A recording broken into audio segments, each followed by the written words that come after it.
try to figure out how to craft a configure to solve the problem. And, you know, obviously, I'm kind of guy that wants everybody to figure out a mutually acceptable solution. So we are getting an amendment to the approach, right? Only you've seen the amendment and we'll work on it. Yeah. That's the one. Yeah.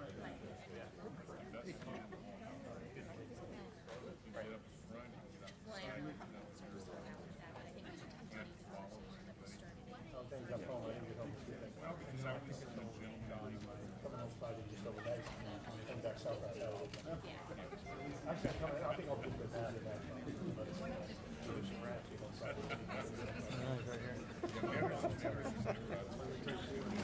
That's good. You like that? Red bud's out.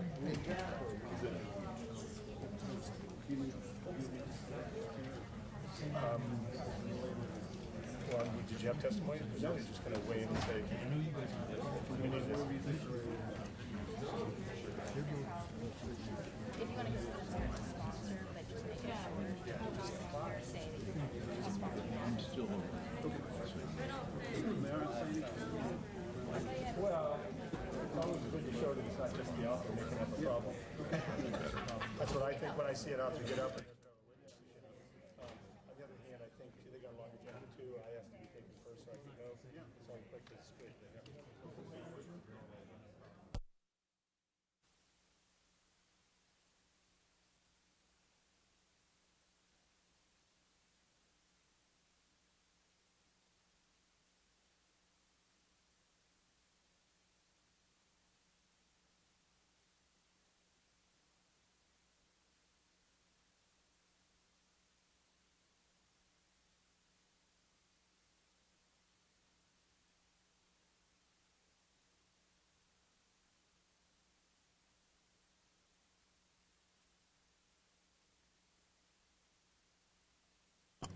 Yeah, that one, yes.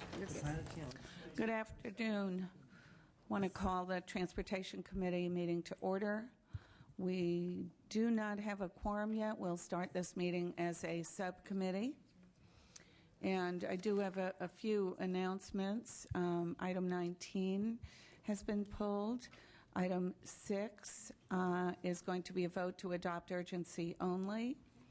Items 25, 26, 27, 28, and 29 are the consent calendar, and consent with amendments are item 30 and item 31 with urgency amendments.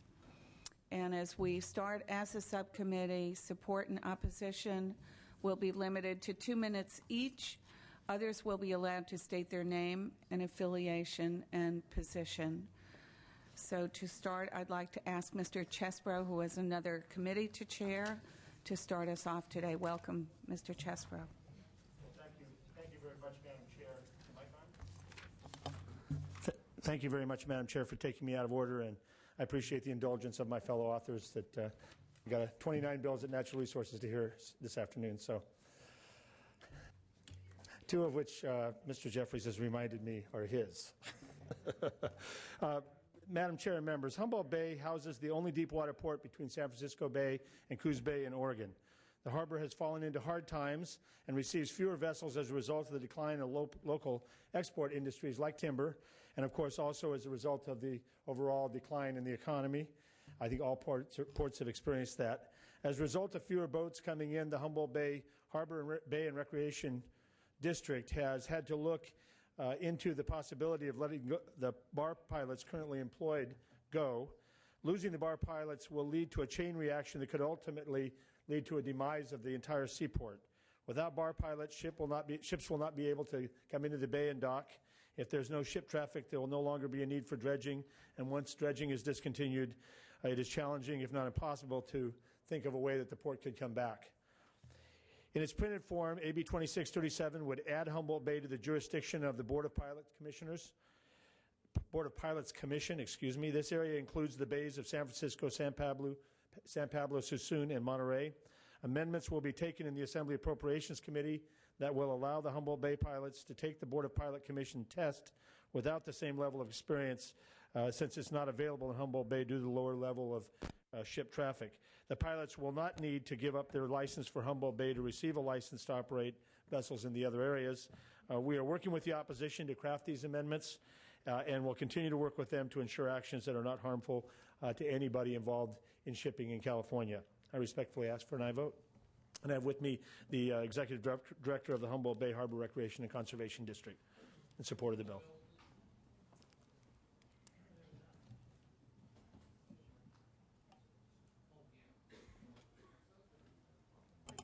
Please, your witness. Hi, my name is David Hull. I'm the Chief Executive Officer of the Humboldt Bay Harbor Recreation and Conservation District, and I'd just like to thank you for considering this bill. Humboldt Bay has been besieged with lower ship traffic and some economic hard times. This is something that could really help our area a lot. We continue to work with people in the industry to help craft good amendments for this, so I appreciate your vote on this. Thank you. Any other witness in support?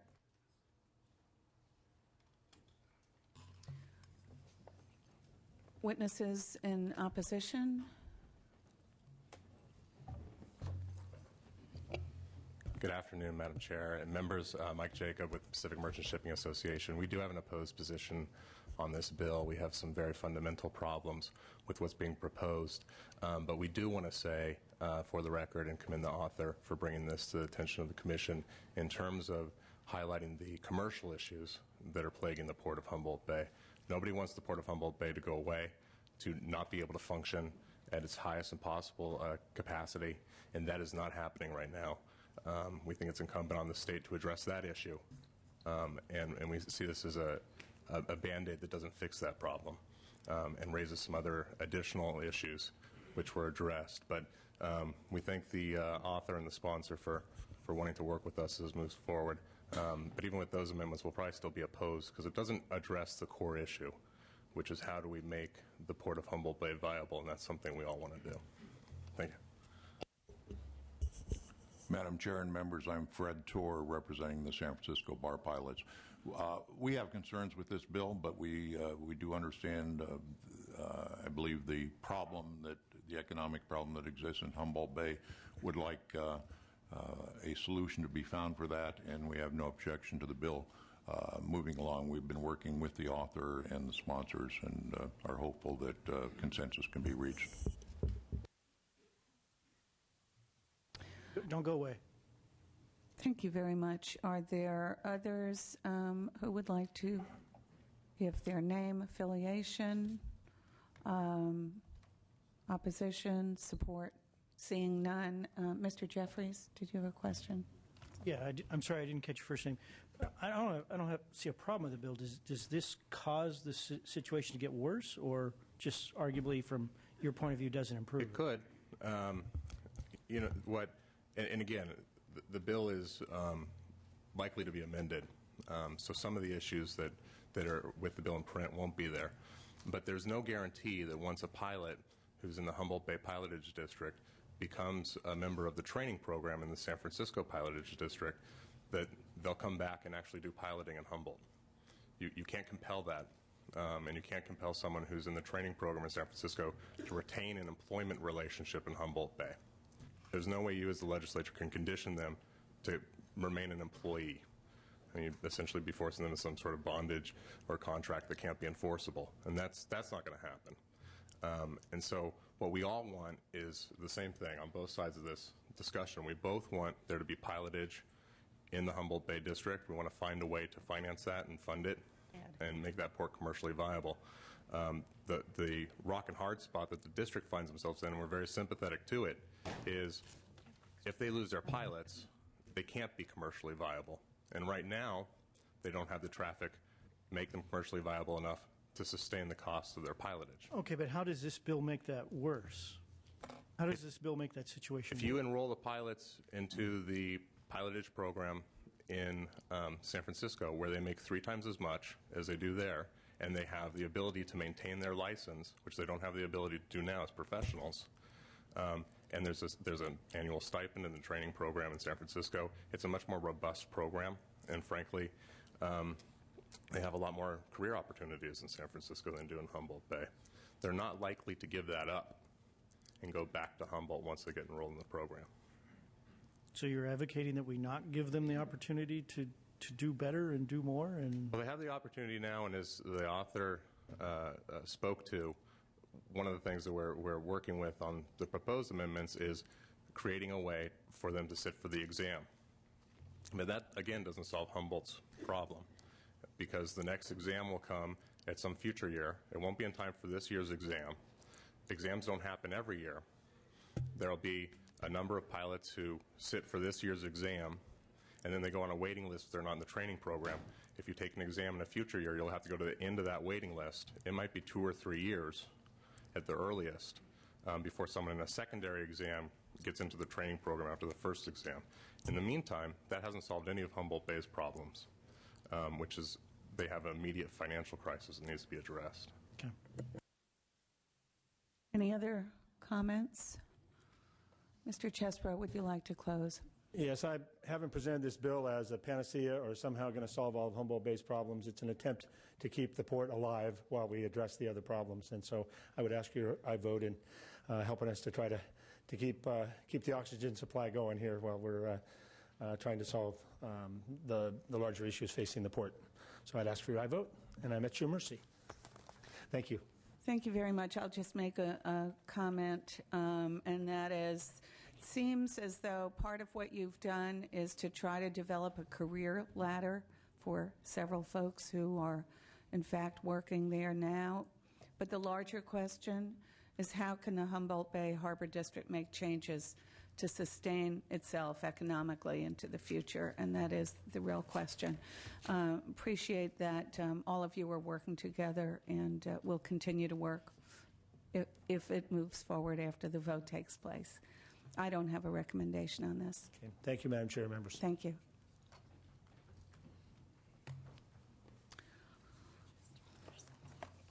Mr. Emerson.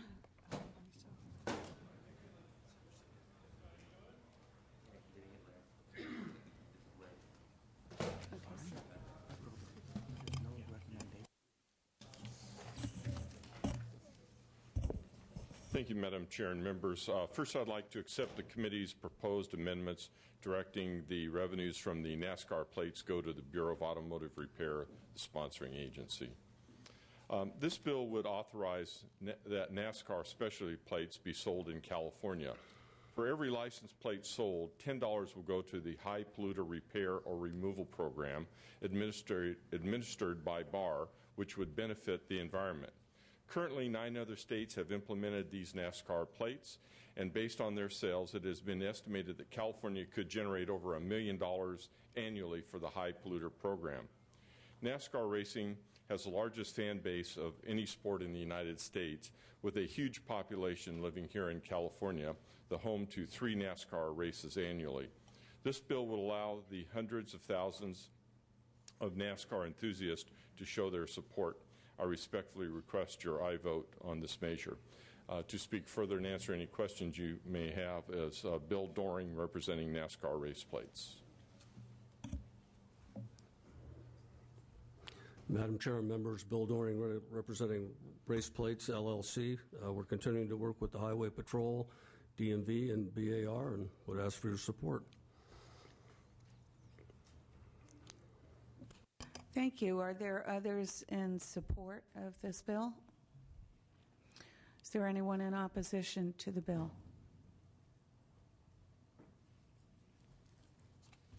Seeing none, are there any committee members that would like to ask questions?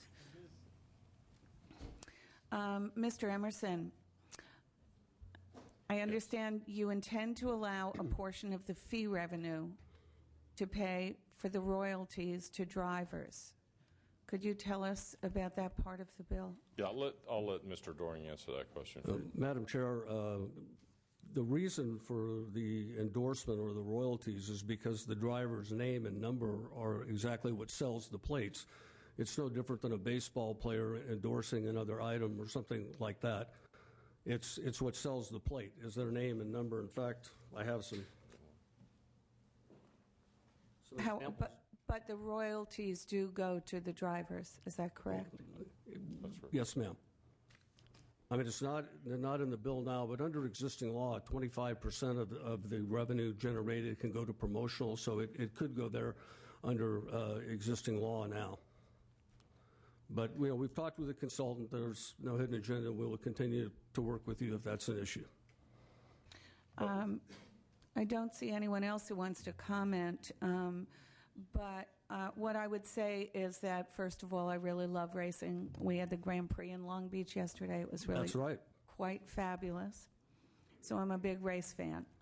I appreciate that these plates would generate significant revenues for the vehicle scrappage program, and that program has significant benefits to air quality. But I'm troubled by the prospect of using a state-issued instrument to raise money for a group of private individuals, especially in this case, a group that is already rather well compensated.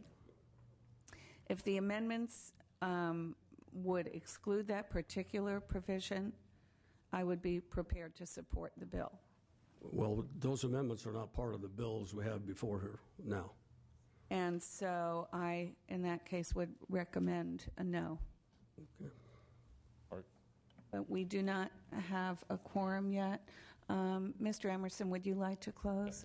Well, I would just like to say without the endorsement, I don't think you'd raise any money, so the issue is compounded by the fact that then we would not have any additional funding coming into the high polluter program. So, but I'd ask for your aye vote. Thank you. Mr. Jeffries. If I could,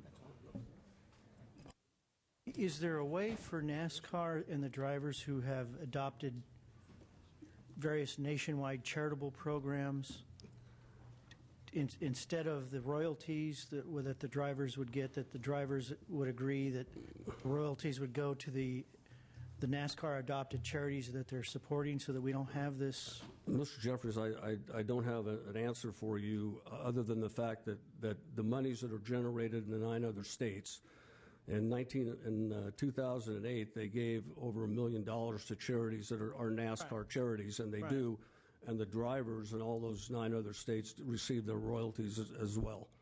So I guess that could be worked out some way in a memorandum of understanding, but I do not have a solid answer for you. Yeah, I mean, I personally wouldn't care if, I'm just trying to help facilitate the idea, the concept of this, because I think it's good. But even if the drivers agreed that the contribution to the charities were in the name of the driver, I mean, I can't speak for the chair, but to try and strike some compromise ground here to do that. I understand exactly what you're saying. Again, those amendments aren't being offered nor they're there. It's something that we had anticipated going forward, and we would naturally bring the bill back to the committee. But as Mr. Emerson said, you know, the fans buy their favorite drivers' name and number to be able to display the license plate. And that's the impetus or what compels the people to buy it that would raise the money for the fund. Okay, thank you.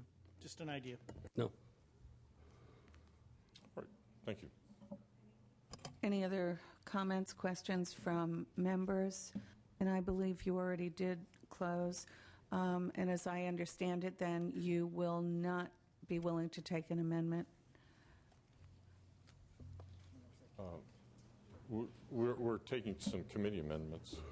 To exclude the royalties. Well, then I don't believe we have a program then at that point.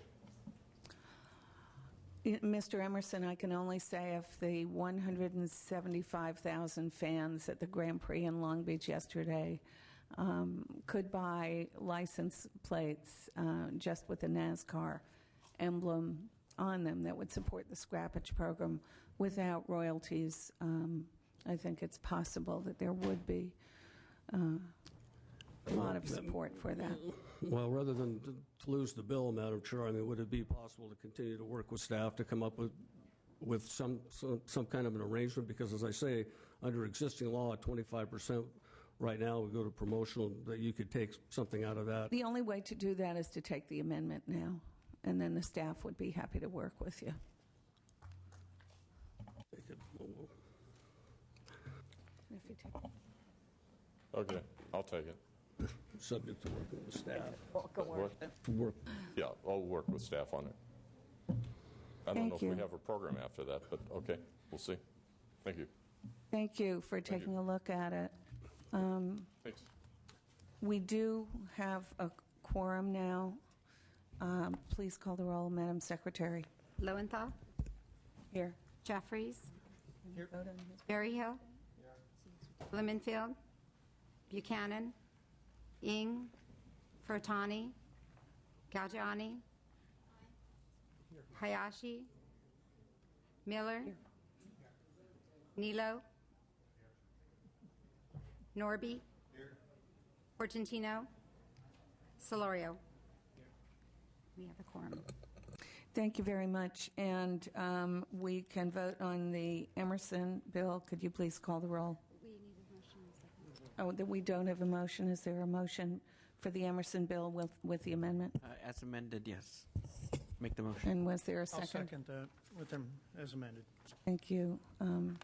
My recommendation is to support it. Please call the roll. Lowenthal, Aye. Lowenthal, aye. Jeffries, Aye. Jeffries, aye. Bill Berryhill, Berryhill, aye. Blumenfield, Buchanan, Ing, Furtani, Galgiani, Galgiani, aye. Hayashi, Miller, Miller, aye. Nilo, Nilo, aye. Norby, Norby, aye. Portantino, Solorio, Aye. Solorio, aye. It's 8-0, the bill's out. It's 8-0. Your bill's out, Mr. Emerson. Assemblymember Ma.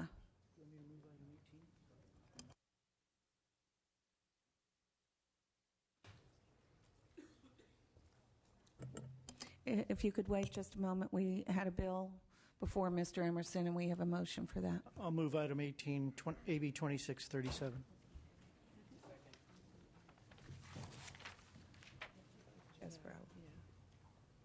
I don't remember.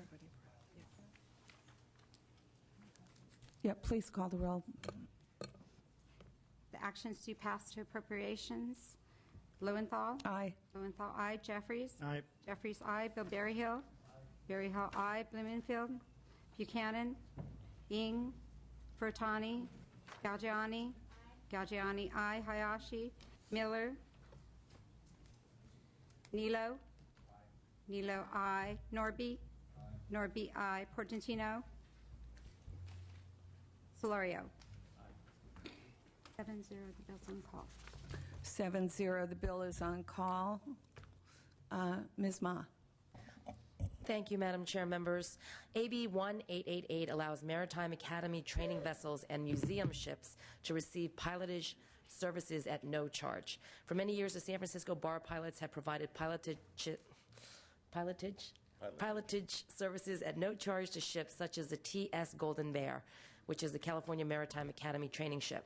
However, existing law states that all ships using pilotage services must pay the fees and surcharges. This bill would create a narrow exception to ensure these Maritime Academy training vessels and museum ships continue to be piloted without fees. AB 1888 also increases the size of mega yachts not requiring pilotage services from 300 gross tons to 750 gross tons. Move the bill. Despite their size, these mega ships tend to draw only about 10 to 12. With me is Fred Torr, representing the San Francisco Bar Pilots, the sponsor of this legislation. Thank you, Madam Chair and members. Fred Torr, representing the San Francisco Bar Pilots. We asked Assemblymember Ma to introduce this bill for the two reasons that she stated. One is for years and years, the San Francisco Bar Pilots have been providing free services to the museum ship Jeremiah O'Brien and to the training ship for the California Maritime Academy. It was last year we learned that for us to continue to do so would be in violation of the existing statutes, and so in late 2009 we did move those ships, but in order to stay within the law we had to charge the Maritime Academy and charge the museum for our services, and then reimburse them after doing that charge. It'd be a much cleaner way to clarify the law so that we could continue to provide those services without charge, and that's the main thrust of the bill. And the other is one of personal safety relating to pilotage of mega yachts. Ask for your aye vote. Thank you. Yes, please. Thank you. Again, Mike Jacob, Pacific Merchant Shipping Association. We are supportive of the bill in general. We have one amendment that we're seeking as the bill moves through the process, but we're looking forward to work with the author and the sponsors to do that. We have one minor issue having to do with the exemption of surcharges as opposed to pilotage fees. But again, I think it's something that as the bill moves forward, we can work out. We're also supportive of the increase in minimum tonnage for yachts, and we think that that's a good idea both for safety and for staffing purposes for the pilots. Thank you. Would you like to speak to the proposed amendments or just continue to work with folks? Let me find out, is there anyone else who wants to testify? Seeing none, any questions from members? It's been moved and seconded, and I just want to say I'm going to support this bill with amendments. There is a safety concern when a pilot transfers from his vessel onto a mega yacht, which I think you've mentioned, and it's in the bill. The yachts are not the same size as ocean-going commercial tankers, so this bill makes the job of a bar pilot safer by not having them make unsafe boat-to-boat transfers. Oh, there were no amendments? There are amendments that are in the bill. Ms. Ma? Okay, we're going to continue to work on this. Thank you, Madam Very Chair. good. So I'm going to support this bill as presented here. Staff is saying it had been amended before it got here. Okay, yeah. So we are all... This is confusing whether it was... You're our on the amendments same or page. proposed. Okay. Thank you very much. Do you want to close, please? Just respectfully ask for your aye vote. Thank you. Madam Secretary, could you call the roll? Motions to pass to appropriations. Lowenthal. Aye. Lowenthal, aye. Jeffries. Aye. Jeffries, aye. Bill Berryhill. Berryhill, aye. Blumenfield. Buchanan. Ing. Furtani. Furtani, aye. Galgiani. Galgiani, aye. Hayashi. Miller. Miller, aye. Nilo. Nilo, aye. Norby. Norby, aye. Portantino. Solorio. Solorio. 9-0. 9-0. Your bill is out, Ms. Ma. Thank you, Madam Chair and members. Thank you. Mr. Fletcher. You mentioned this in your briefing that you had experience on Metro. Welcome. Please open on your bill. Thank you, Madam Chair and members. Since 2000, California has not had a single day without a traffic fatality in our state. Each year, over 450,000 traffic collisions are reported, resulting in over 3,000 fatalities. AB 1942 removes a barrier that stops citizens from placing video event recorders on their windshield. This will allow them to utilize technology which has been shown to drastically reduce high-risk driving behaviors and accidents. Video event recorders are placed on the windshield and record the inside and the outside of a vehicle.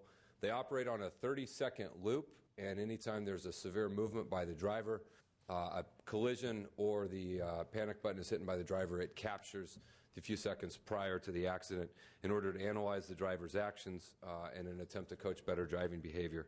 Currently, across the nation, over 120,000 vehicles utilize these types of recorders to minimize risky behavior in drivers. AB 1942 balances the benefits of these new technologies while protecting the need for a clear field of vision by restricting the placement of these items to the locations currently occupied by GPS devices or by fast-track devices. Strictly defines video event recorders as using a continuous recording of a digital loop and only saves the video and audio when triggered, as I mentioned, by an unusual motion, a crash, or the driver.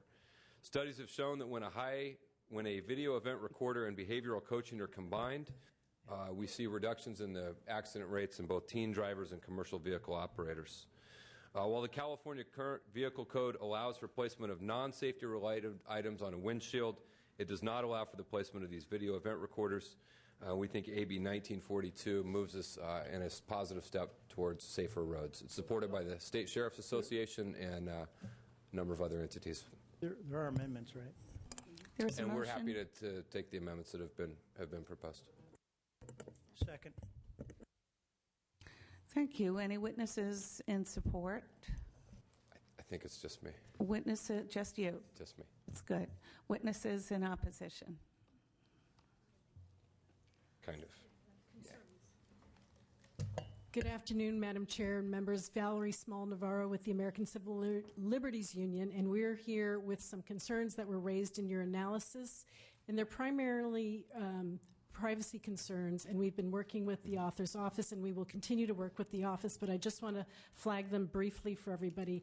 One is that we feel that the event data recorder data should belong to the owner of the vehicle. It needs to be very clear whose data is it. It's not the government's data, it's not the DMV's data, it's the individual's data. The second thing is that the owner must be able to disable, to turn on or off this mechanism or completely disable it. The third issue is that the amount of time that's on the loop, we want to make sure that we specify how much time, if it's 30 seconds or 10 seconds or whatever it is, it needs to be specified. And then finally, for employees, not for the teens now, for the employees, we believe there should be an option for them to consent or reject this technology. So we're working with the author's office, and we really appreciate it. Thanks so much. Thank you very much. Any comments from members? Mr. Fletcher, did you want to say something else? You look. Yeah, no, poised to speak. I think the majority of the concerns that have been raised, I think we can address as we move forward. I don't see any of them as things we can't overcome. For myself, I was on a transportation commission for a number of years, and I saw the positive impact that cameras can have on public safety. So I think that's a very important element of what it is you're trying to do. But I certainly would urge you to continue working with the ACLU to address their concerns, and I'm going to recommend support. Great. Thank you. Mr. Nilo, please. Mr. Norby. Where do you buy these? Do dealers offer these as optional equipment, or do you buy them at Best Buy or someplace like that? It's my general understanding that there's a number of companies that provide them as a service, and it's usually done through kind of commercial fleets of drivers.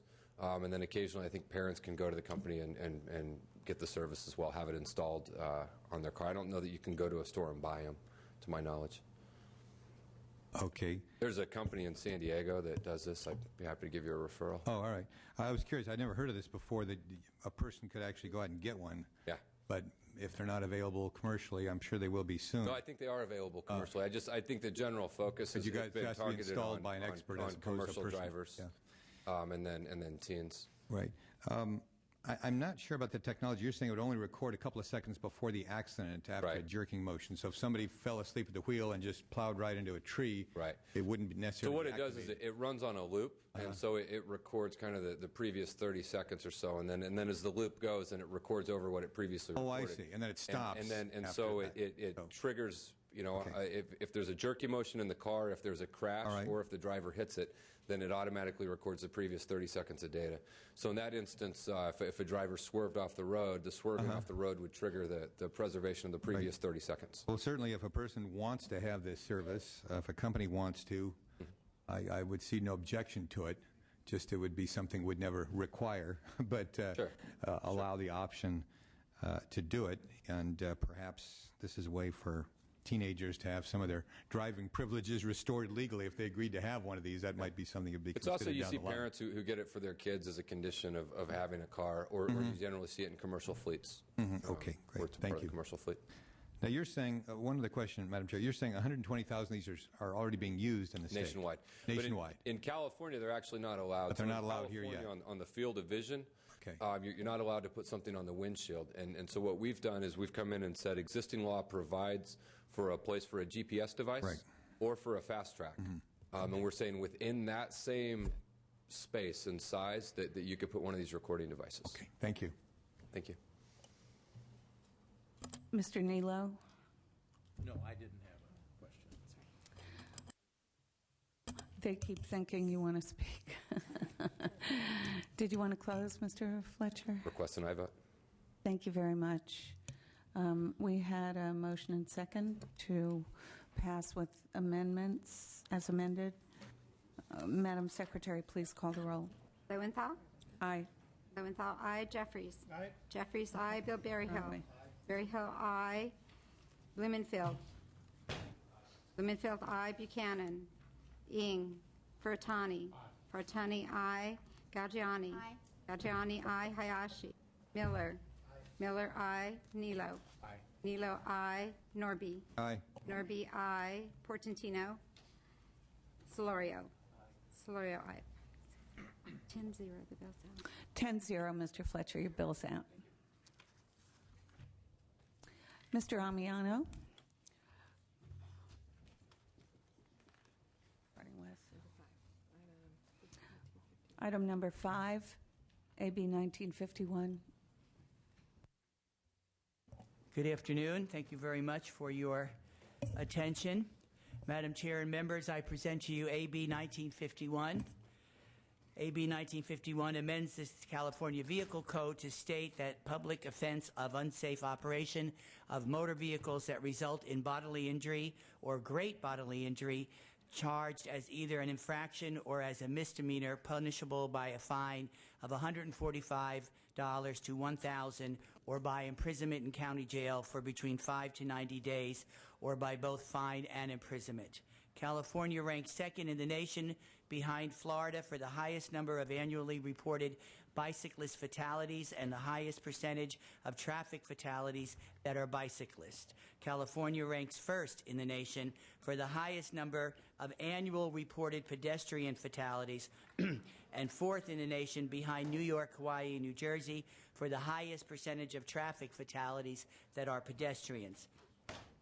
Penalties for all injury-causing driving offenses should be comparable. The current fines for injury-causing violations of Section 21070 are less than half the amount of fines for other kinds of injury-causing driving offenses, even though all use similar definitions of injury. They're even lower than those for some non-injury misdemeanor driving offenses. Unlike all other injury-causing driving offenses and some non-injury offenses, fines for Section 21070 violations are not punishable with a jail or prison sentence.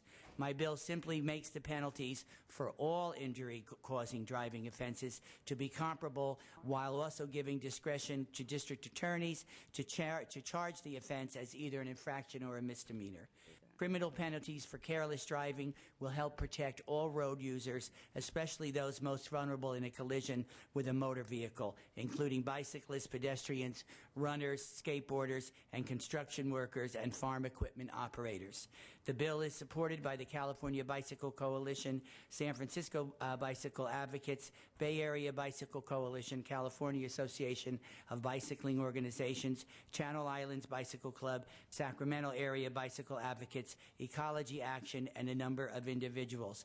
Today I have witnesses, if I may be so allowed, Christine Cutler, Wendy Alfson, and Mark Caswell. Madam Chair, thank you. Thank you very much. Witnesses in support. Thanks. Good afternoon, Honorable Chairwoman and committee members. My name is Christine Culver. I'm the Executive Director of the Sonoma County Bicycle Coalition, and I want to thank you for this opportunity to speak to you in support of AB 1951. The face of transportation is changing. We are experiencing a visible mode shift to walking, bicycling, and transit. People want choices. They're concerned with greenhouse gases. We have a public health crisis.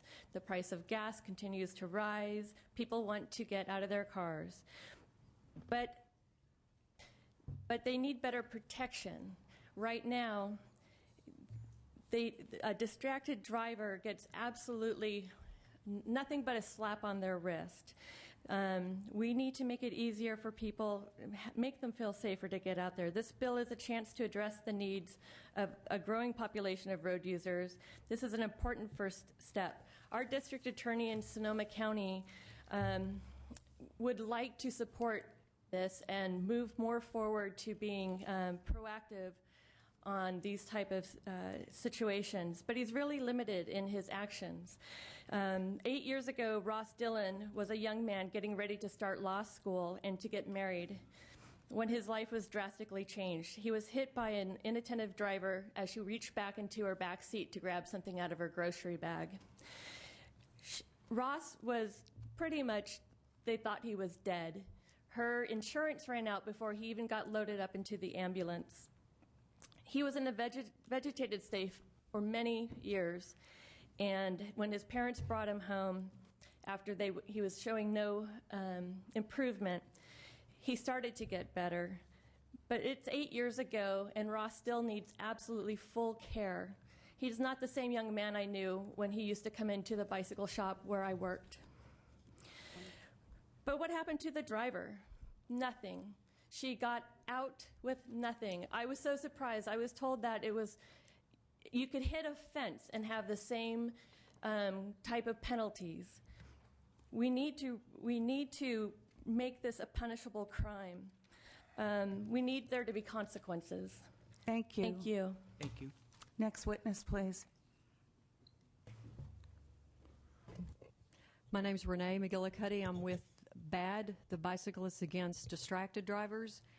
I have a similar message. I have with me today Carolyn Rogers, the widow of Jim Rogers, who was run over and killed on January the 31st this year. Carolyn is with me today because, as we've been discussing this since Jim's death, there are things that can be done, both on the part of the bicyclists and the part of the drivers. This bill goes a long way in which to strengthen the penalties beyond that of just a misdemeanor manslaughter, which is the most strengthening that we could possibly ask for. The lack of justice for those who are killed and injured by negligent drivers is no less disgraceful, but in order to get drivers to see cyclists and pedestrians, for that matter, we will need to first create a social consciousness that is there, and that problem that is not being addressed by the status quo. We cannot go on like this and expect cyclists to be able to get out there and share the roads realistically. If we have a vision and an energy and the will to make these changes that need to be made, we can make that change to the status quo and thereby providing a safer road for the cyclists and pedestrians consequently. We need to take these steps to make our roads safer for all that use them. We are talking about a vulnerable user sort of piece of legislation here. When will justice be served? We see cyclist after cyclist lose their lives at the risk every day, traveling where they're supposed to be traveling on the inside of that white line, mowed down because of the distractions that we have as a society. Until we actually make this have some teeth to it, they will continue to be distracted, and they will continue to ignore their responsibilities on the road to drive safely and not use the vehicle that they are using as a lethal weapon. Thank you. Thank you very much. And I ask for an aye vote respectfully. Thank you very much. Are there other witnesses in support? State your name and affiliation, please. Right. Hi, I'm Carolyn Jones Rogers, and I'd like to stand up and show my picture if I can. This was my husband. He was killed January 31st of this year. This is when he was racing back in the 70s. And he was killed by a woman who he was in her vision for 6 seconds before she struck and killed him. I don't know what she was distracted by, but she's still driving, I believe. And she's being charged with vehicular manslaughter misdemeanor.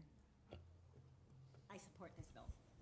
Thank you. Are there others in support? Madam Chair, members of the committee, James Lombardo, on behalf of the California Association of Bicycle Organizations, and we're in support of the bill. Thank you. Others in support? Please state your name and affiliation. Wendy Alfson from California Walks. I'm here with youth from Youth Take Action, Youth Convergence from 21 communities across California who are also here, could share their stories if you had time, and wish to let you know that they're in support of the bill. They're all standing up. Many of them are from your districts. Thank you very much for making careful driving important. Thank you very much, and thank you to the youth. If you want to state your name and your position, please. Hi, I'm Julia Lopez, and I live in Los Angeles, and I support this bill. Hello, I'm Yurixa Morales. I'm from Stockton, California, and I support this bill. My name is Jasmine Ojeda. I am from Stockton, California, and I support this bill. My name is Karina Ferrero, and I support this bill. Hi, my name is Maria Perez. I'm from Bakersfield, California, and I support this bill. Hi, my name is Diana Rodriguez. I'm from Bakersfield, and I support this bill. Hi, my name is Miguel. I'm from Bakersfield, and I support this bill. I'm Emmanuel Mariscal from Bakersfield, and I support this bill. My name is Jacqueline Acosta from Stockton, California, and I support this bill. My name is Samantha Morales. I am from Stockton, California, and I support this bill. My name is Mark Caswell. On behalf of the 11,000 members of the San Francisco Bicycle Coalition, we support this bill. Good afternoon. My name is David Hoffman. I'm the Executive Director of the California Bicycle Coalition. We're a 750-member organization. We support this bill. I'm also the Director of Planning for the Marin County Bicycle Coalition. The Marin County Bicycle Coalition, with 1,500 members, also supports this bill. Thank you very much. Thank you. Are there witnesses in opposition? Please come forward.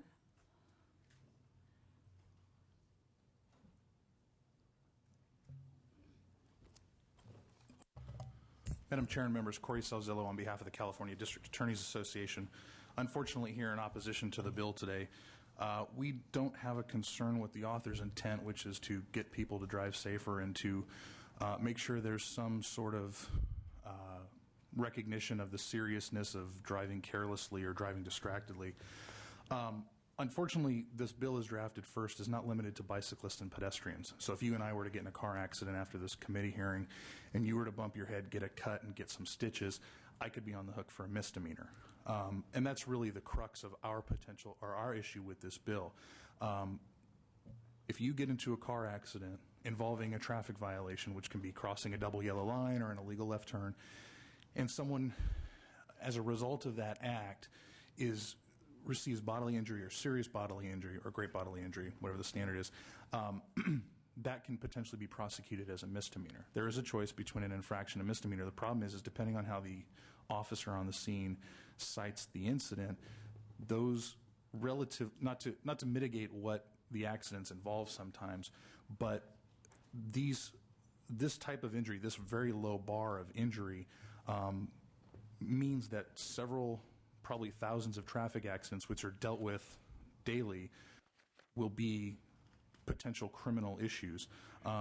In conversations with the author's staff, there have been, we've tried to come up with a solution, and I just don't think that this particular route, going with a misdemeanor, which is a criminal response, is helpful. This is going to seriously increase workload for DAs putting these issues on their desk, and DAs have issues with resources prosecuting the crimes that come across their desk now. I think this imputes a level of criminal liability to acts that are probably accidents. So we'd ask for your no vote. Other witnesses in opposition? Questions from members? Comments? Yes, Mr. Miller. Madam Chair, to the author, I'm just curious your response to the opposition on that, because I mean, I'm trying to find a way to support it, but the argument in opposition makes sense that there's a slippery slope here that we got to be careful of. Is he missing something, or have you addressed it? No, I do think that this is, as one of the speakers refer to, this is a new area. I mean, you just have to think of a vehicle that we all drive, sometimes provided by the state, sometimes not, and that against body tissue. And so it seems to me that with the fatalities that we've experienced and the egregious acts that have happened, there is still a decision-making process that can happen. It's not just the officer. The DA can say this will be an infraction or a misdemeanor. I understand where he's trying to go on this, but it actually invalidates the intent of the bill. I mean, I really think that we should be prosecuting these crimes because people all over California are getting injured, and there is nothing that we can do about it. So this is only pushing the envelope in the respect that this is new, but it is inevitable that there will be more penalties associated with a distracted driver, and so we're trying to get out of the gate early here and give some, if not some moral recompense to those who have lost loved ones and have been injured. So. It would just seem to me that there would be a way to actually tighten up and make the rules a little tougher for people that are driving irresponsibly. I mean, I think you're onto something here. I'd like to support it. I won't because of the concerns, but I'd like you to look at actually looking at ways of toughening it up and finding a way to actually, punish drivers that are acting irresponsibly. I think there's a way you could get there. And I agree with you. I just think that we have gotten there, and I think one of the criticisms that is this is too tough. So, but I think given the statistics, given the statistics, I will respectfully disagree with you on this at this point, but we'll see what happens. Thank you. Thank you, too. Any other comments, Mr. Blumenfield? Well, I've a question about how it would work. I'm sort of trying to get there on this bill. I'm a big supporter of bicycling, and just this last weekend went with my family out biking, and I'm very sensitive to the difference between a car and a bicycle when it comes to an accident. How would this actually work, though, in terms of the discretion between the misdemeanor and the infraction? Is it the officer? And you mentioned that the DA has some. I mean, walk me through that process, because that's where I'm getting caught up. Well, I think obviously it would be a case-to-case basis, and if there was enough evidence or eyewitnesses or the extent of the bodily injury, I think would all play into where you could go with this. Right now, you're limited about where you could go with this, even with the fatalities. And this would expand the options of either making it and keeping it as an infraction or going to the misdemeanor stage. And when that happens, the prosecutor would then have an increased workload, obviously, because it would require more judiciary oversight, et cetera, maybe even going to trial.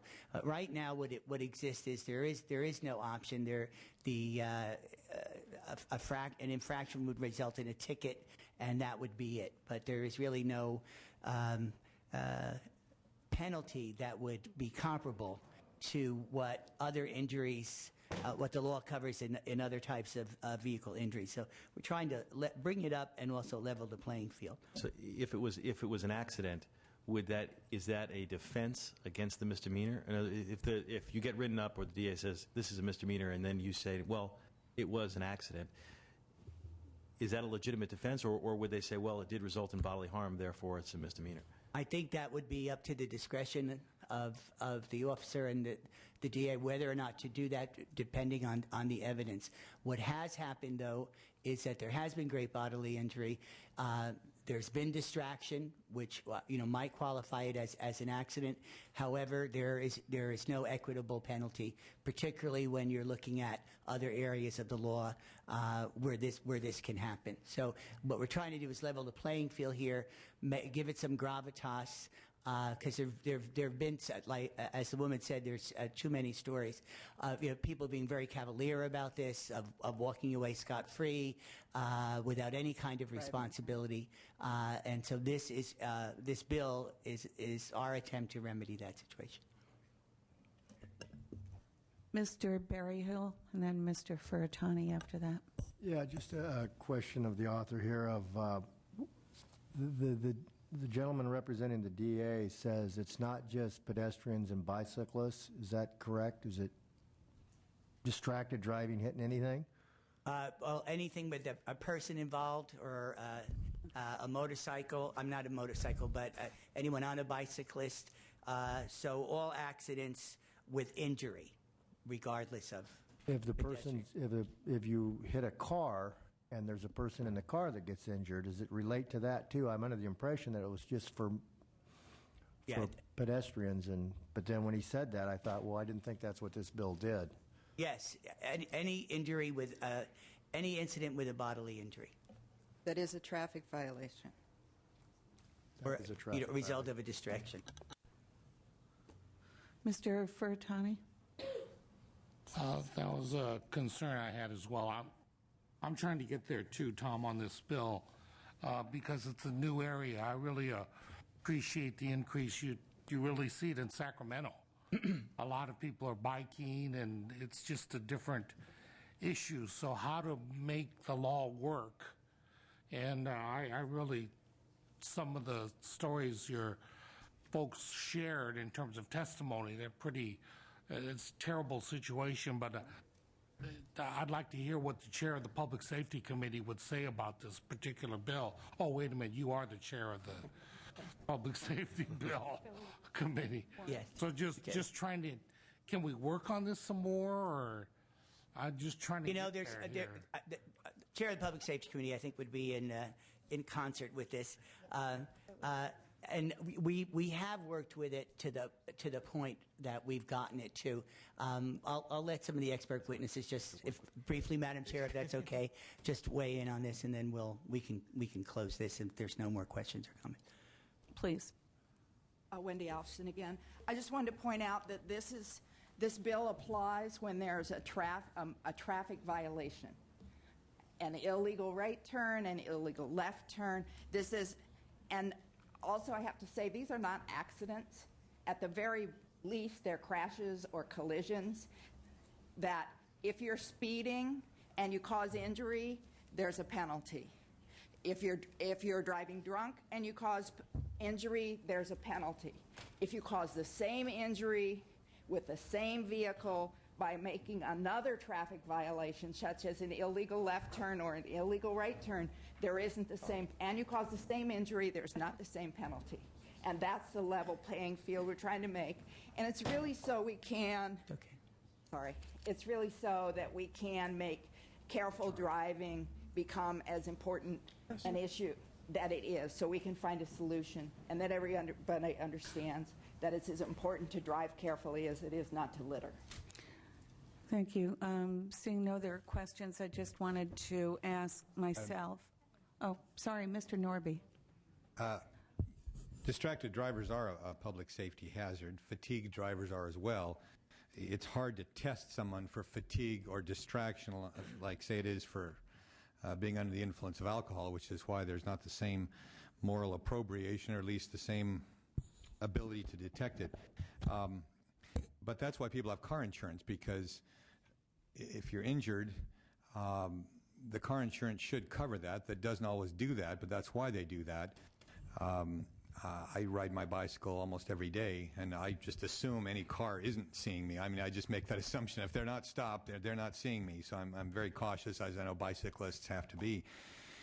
But if somebody did hit me and they were distracted, or a loved one, I would probably be more concerned about making sure the insurance covered all the damages than that person was going to prison. I don't know if that's where that would really belong. And the district attorneys are saying it would force more of a criminal attitude toward this than one based on compensation. So those aren't questions. Those are concerns, why I probably won't be supporting it.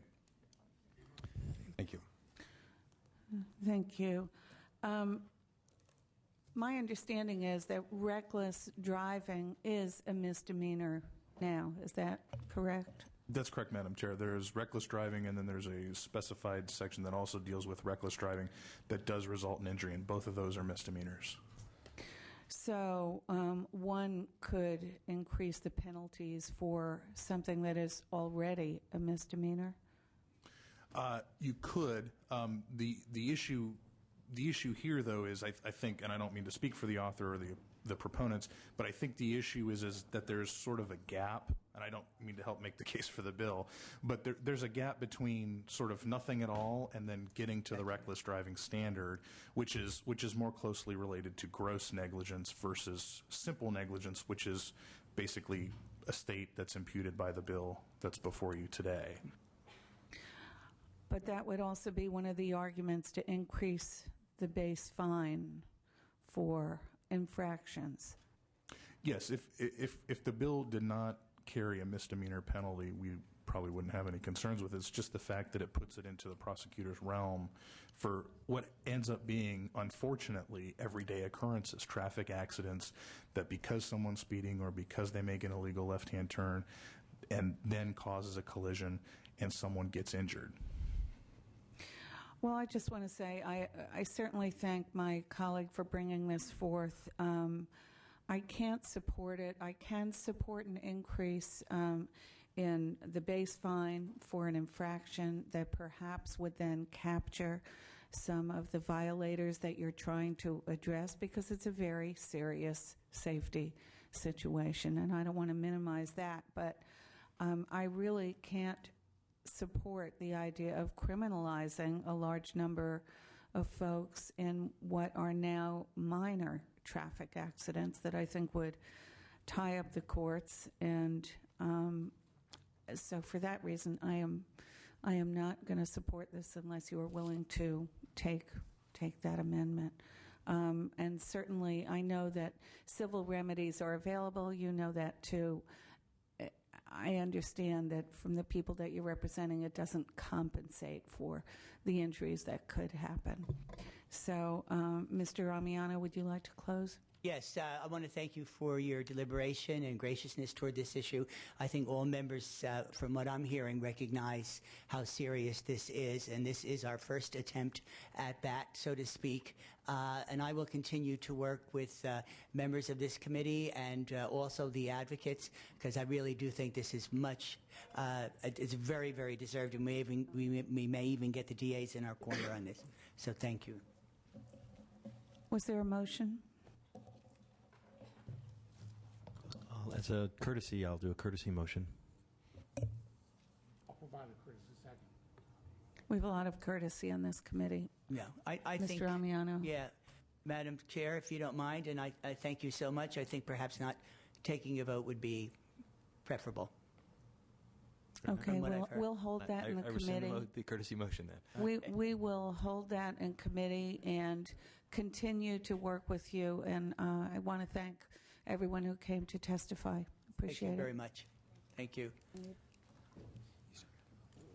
Mr. Amiano, you have another bill? Yes, I do. Thank you so much for your patience. Let me start with dispensing with some light housekeeping necessities and accept the amendments recommended by the chair in the analysis as authors amendments that would amend the bill to make it a pilot program that would sunset in 2013. I present to you Assembly Bill 2729.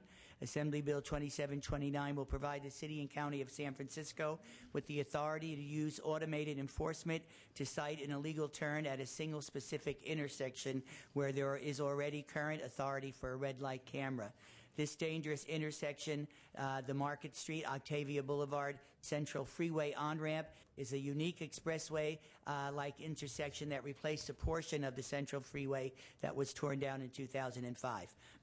What makes this intersection different is that a driver driving down Market Street is prohibited from making a turn onto the freeway on-ramp due to the extremely high rate of pedestrian and bicycle traffic on Market Street. The turn is prohibited regardless of whether or not the light is red. According to the San Francisco Metropolitan Transportation Agency, there is no intersection more dangerous for bicyclists, with a rate of collisions between bicycles and cars that is 4 times higher than the next most dangerous intersection in the city. There are at least 13 collisions in the first 2 years of its existence and a string of recent near-fatal collisions over the last several years. The San Francisco MTA has installed multiple engineering controls since the intersection opened, including 2 cement barriers and very visible safe hit posts to deter drivers from making the illegal turns. However, they still make the illegal turns, oftentimes hitting a bicyclist or a pedestrian. This is in addition to at least 3 clearly visible signs and multiple pavement markings indicating the turn is illegal and multiple signs directing cars to the correct route on the freeway. So we have tried everything. There has been a long-term public education campaign by the city and elected officials. The San Francisco Police Department has significantly increased enforcement. Despite all these efforts, drivers continue to disregard the law, and it will only be a matter of time before someone else again is severely injured or possibly killed. With me today on behalf of the San Francisco Bicycle Coalition is Mark Caswell and Steve Wallenbach on behalf of the San Francisco Metropolitan Transportation Authority. Hello, my name is Mark Caswell. I'm with the San Francisco Bicycle Coalition. We're an 11,000 member advocacy group, and I'm speaking on behalf of all of our members today. In San Francisco, each day there are 128,000 trips taken by bicycle, and many of them take place on Market Street, especially crossing this intersection. This intersection, Market Street, Octavia Boulevard, and the Central Freeway, was opened in 2005 after the collapse of the Central Freeway from the 1989 earthquake. When it was reopened, and during the planning process for this, the Caltrans, the Planning Department, the Mayor's Office of Economic Development, the Municipal Railway, the Department of Parking and Traffic, Department of Public Works, San Francisco Transportation Authority, and other advocates, as well as experts, decided that the intersection should not include an entranceway onto the freeway because it would create a level of service reduction for both transit as well as for auto drivers. So in 2001 was when this decision was made, and Caltrans built the freeway to prohibit the right turns. Since the opening in 2005, there have been 22 reported injury collisions. We know there are more. We even have one included on video that was not reported to the police as well. We know there's been plenty of people who have been hit and possibly injured at this intersection beyond those 22 that we are aware of. Since the opening in 2005, the Municipal Transportation Agency has introduced 9 different mechanisms in order to try and reduce this illegal right turn, including requesting experimentation from the CTCDC. And they also include warning signs for bicyclists to watch out for this illegal right turn. And this intersection is really difficult to make a right turn, and that's really the issue here specifically. As an occasional driver and an everyday cyclist, this intersection is built to prohibit a right turn. The concrete barriers, the safe-hit posts, the zebra striping, and also the angle of the turn are clearly indicators that you are not allowed to make this right turn beyond the simple signage. We know that the people who are making this right turn are doing so willfully and negligently and recklessly and endangering not only cyclists and not only pedestrians, but also people who are in vehicles traveling through this intersection as well. For this reason, we believe that the red light camera is absolutely essential because we know that it is people that are willfully and intentionally breaking this law and not simply accidental. Thank you. Thank you. Next witness, please. Good afternoon. Steve Wallach on behalf of the City and County of San Francisco. We're also here in support of this bill. The city has made several improvements to try and prevent these right-hand turns. It has resulted in maybe some decline in those turns, but the actual collision increase with bicyclists still has increased. So we think this is the next step we need to take to try and make this a safe intersection. I urge your support. Thank you. Are there witnesses in opposition?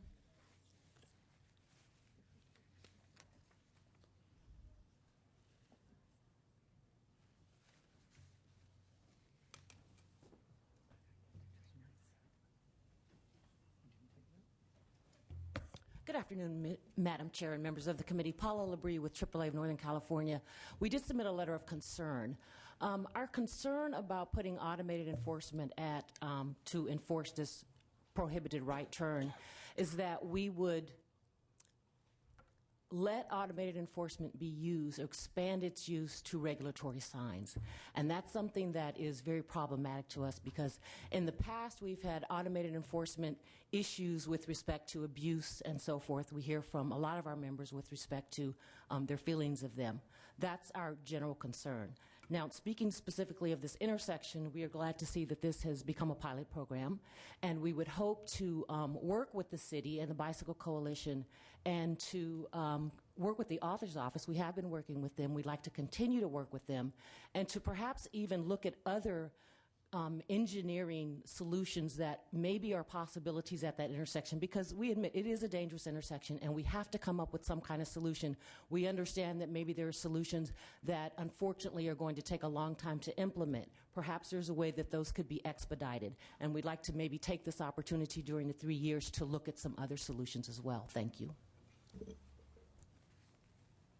Madam Chair, members of the committee, Tim Chang with the Auto Club of Southern California.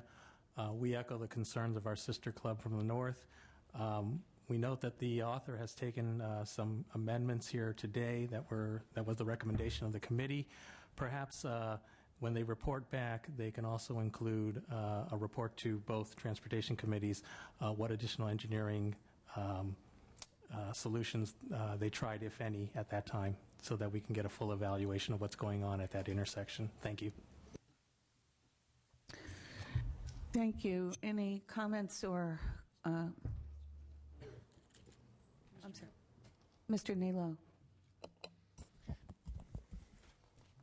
I'm trying to get my understanding around the physical situation. I'm not familiar with this particular intersection. It's near the gay area. Beg your pardon? It's near the gay neighborhood. Astro. Okay. If you needed a point of reference, Yeah. I did. Well, thank you for that clarification. But my question has to do with trying to understand the physical characteristics. Is there a signal at this location otherwise? Yeah. It looks like a military reinforcement. It is amazing that people still ignore it, but they do quite a lot. But There are multiple signals indicating straight ahead arrows as well as full bulbs for red, yellow, and green for both cars and for cyclists. And is it a four-way? Well, I guess it'd be a three-way direction. Is there an intersected street coming into the freeway on-ramp also? It is a four-way intersection. Always are signalized. However, turns heading northbound on Market Street are prohibited both on left turn as well as right turn in order to maintain traffic flow for both transit and autos. And Okay, I have a photo that I know is being passed around that I submitted with the committee. I've got the photo. And this photograph is taken on Market Street heading north? Yes. Is there a permanent red right light at the intersection? No. I don't see that here. I see signs that... Speaking with Jack Fleck, Chief Traffic Engineer of the Municipal Transportation Agency, it's against MUTCD and CTCDC to have a red arrow because by indicating a red arrow, you're implying that at some point the red arrow will also be green and the right turn is permanently prohibited. So there is not the ability to have a red turn arrow there. Not sure that I follow the logic of that, but I understand the answer. It's traffic engineering. So a left-hand turn onto this street is allowed? not the freeway part itself, but the parallel street. I believe well, there's a left-hand traveling lane. Yeah. south on Market and turning to the east, or a left-hand turn in that case, that is allowed, correct? I believe so. I believe there's a signalized left turn on Market Street heading southbound. It's a little further. And the logic of that down. is because presumably the bikes that's when the north-south traffic. Well, no, it's not. The south traffic then is impeded by a red light when the north traffic is impeded by a red light when the south traffic is turning left. So presumably the bikes would not be moving, and that's why that is allowed. Is it necessary that this bikeway be here? Could it be at another spot, another street that wouldn't provide this danger to the bicyclists? Market Street is the main corridor for San Francisco for all forms of traffic, whether it's pedestrian or cyclist or auto or transit. And I think it's very important to have Market Street. It is really the most logical way to travel, say, from Castro to downtown. I do understand. I'm familiar enough with San Francisco to know the role of Market Street. But when you have traffic conflicts, maybe sometimes it makes sense just to completely eliminate the conflict if you can. And I'm wondering if there's been any really... This gets to the issue of suggestions that this begs for perhaps an engineering solution. And I tend to think so because I articulated my concerns with regard to red lights at this meeting last week. Mr. Amiano, you weren't here, so you didn't hear it. I'll just summarize it by saying I don't like them. I was part of approving red light running in Sacramento County, and with the express understanding it would not be a revenue raiser, it would seek to stop people running red lights. I've been very disappointed to find out that too many people, after they get it going, they want to make money by it. Even in the governor's budget proposal of January, he has that as an official money-raising policy. I've taken an entirely different view toward red lights. And just seems to me, this is a busy and appears to me inherently dangerous intersection where we have modes competing with each other. And when you have modes competing against each other on what is fundamentally a motor vehicle way, then unfortunately bicycles and pedestrians are not going to win that conflict. So one might think maybe it's better to try to avoid that, or just eliminate any turns onto that street by a physical barrier, as is partially done on the north direction of the lane, as I see here. I can't approve the red light approach, but it does appear to me that as dangerous as this intersection is, I would think that the city of San Francisco would want to do something physically here to protect people's lives and bodies. Thank you, Mr. Neal. Many of your thoughts and observations have a lot of merit, and we've been ruminating on this for a number of years. A major redesign is not an option currently, but I do think that this pilot program would allow for the assessment and evaluation, particularly with the red light camera in use. Is it really effective? Is there yet another way? But we've really exhausted all of our creativity and brain power around this. This was an unintended consequence of this tearing down of one freeway and replacing it with a boulevard. So this, even if there is some reluctance, is to me the Hail Mary that we need to currently and hopefully we'll see through the results, stop the injuries and near deaths that have happened. We really have thought this through quite extensively, and again, if through the consensus of the committee, if we have this opportunity, we can also garner more information, that might be applicable to what the automobile associations opined on, as well as yourself. I appreciate that. And as I was looking at the intersection, I did recognize it. I've driven by there. I had no idea what sort of danger I was in, Mr. Amiano. Thank you for warning me. Even in this committee, I feel the same way. So, Mr. Berryhill. Yeah. Well, bottom line, this is kind of a unique situation, and it's a local issue for you. Very important, obviously, for your community. I'm having trouble understanding why you need to state. I mean, don't you have the existing authority? No, I wish we did, but we you don't. No. Okay, good enough. Any other comments? Mr. Blumenfield. Thank you, Madam Chair. I mean, in general, I get very uncomfortable when we start legislating down to the intersection. As a state body, I inherently don't like that. I do understand why, in this case, it can't just be done locally. And clearly, and I know you're bringing it to us because this is really a unique situation. So I'm going to support the bill and move the bill, sort of with just to grumble a little bit that I don't like dealing with intersection issues like this, and hope that we can try to avoid this. And the fact that it's a pilot program is the other thing that gives me enough comfort to go forward with it. So with that, I move the bill. Thank you. Is there a second on the bill?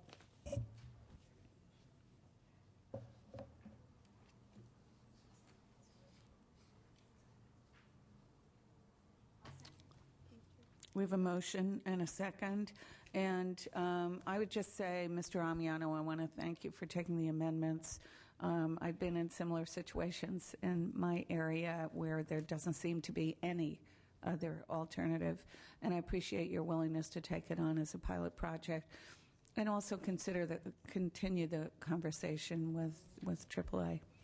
So I recommend an aye vote. We have a motion and a second. Madam Secretary, please call the roll. Lowenthal? Aye. Lowenthal, aye. Jeffries? No. Jeffries, no. Berryhill? Blumenfield? Aye. Blumenfield, aye. Buchanan? Ing? Furtani? Galgiani. Galgiani, aye. Hayashi. Miller. Nilo. Nilo, no. Norby. Ordentino. Solorio. Solorio, aye. The vote's 4-2 on call. The vote is 4-2, 4 votes aye. The vote is on call. Thank you very much. Thank you, Mr. Amiano. Thank you. Thank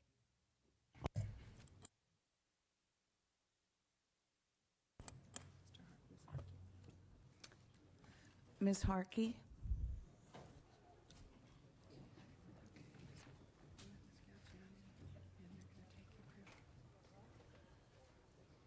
Okay, where are we?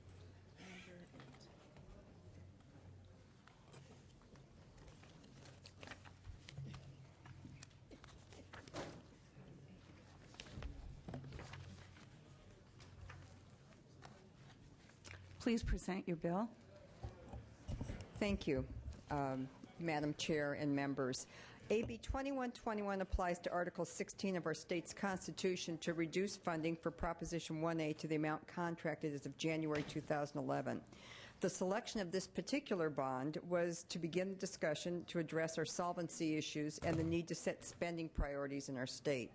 Facing cuts to education, public safety, underfunded pensions, borrowing and deferring payments to local governments, building another train in California would not seem to be one of our highest priorities, especially when we're borrowing and deferring local transit dollars such that many of our counties are being forced to eliminate public transit service, including existing commuter rail services. Since 2004, the legislature and the governor have placed over $50 billion of long-term bond debt on the ballot for voter approval. Even with slightly improving tax receipts this quarter, we are bracing for $20 billion deficits annually through 2015, and we are bearing the limits of our bonding capacity, such that every long-term debt or bond issued is competing for scarce and expensive funds. We heard from Caltrans last week that they will need a steady influx of bond monies to complete projects. We should be bonding and building new prisons as prescribed in AB 900 so that we can save billions of dollars in receivership costs. We have bonds for rehab and building schools that might also be a priority, not to mention short-term cash flow needs. The high-speed rail report supplied in December was reviewed by the LAO and found deficient on many levels. While progress has been made in the addendum that was provided by the Senate last week, the plan still seems to raise many concerns and compliance issues with what the voters approved and the legislature approved. To date, the only thing we know for certain is that we have a pledge of $2.3 billion from the federal government and a $9 billion bond for the project that is increasing in costs. The project is heavily reliant upon additional federal stimulus dollars, which are not yet committed, private investors, which, although have shown interest, will not commit unless they can show that their investment will be profitable, and local municipalities that might be surprised to find they will be cost-sharing. We need accurate ridership numbers so that we know what level of investment the project will support, and is it what the people voted for. To summarize, members, lacking full information and disclosure, you would not invest your own dollars, and neither will a private investment group. We should not invest taxpayer dollars in any other way either. By amending the bill to ensure certain performance and funding benchmarks are met, we have a start. Compliance with the language and intent of the original legislation we need to ensure so that the taxpayers, the workers, and others in our state that depend on us to protect their interests are being served. I ask for your consideration and cooperation as we work through these issues. I look forward to working with Ms. Galgiani and others who may be interested in this issue. I've submitted a list of questions and documents to the committee that I'd like included for the record and your analysis, as well as Ms. Galgiani's proposed amendments for your consideration and acceptance today, I agree to, that will improve financial reporting requirements. And I do have some witnesses from across the state that will be willing to testify or would like to testify. The amendments basically present a finance plan that's a 6-year plan so that we know what it is we're planning on and where the investment. It's got some tracking mechanisms in them, but it is only a beginning at this point. Thank you. Ms. Harkey and I have had several meetings about her concerns with high-speed rail bond funding and other bond funding in the state. And this bond measure is different from any others. It has the strictest accountability and oversight measures of any bond ever passed by this state in the history of California. We have met several times, and I appreciate the concerns that she's trying to address.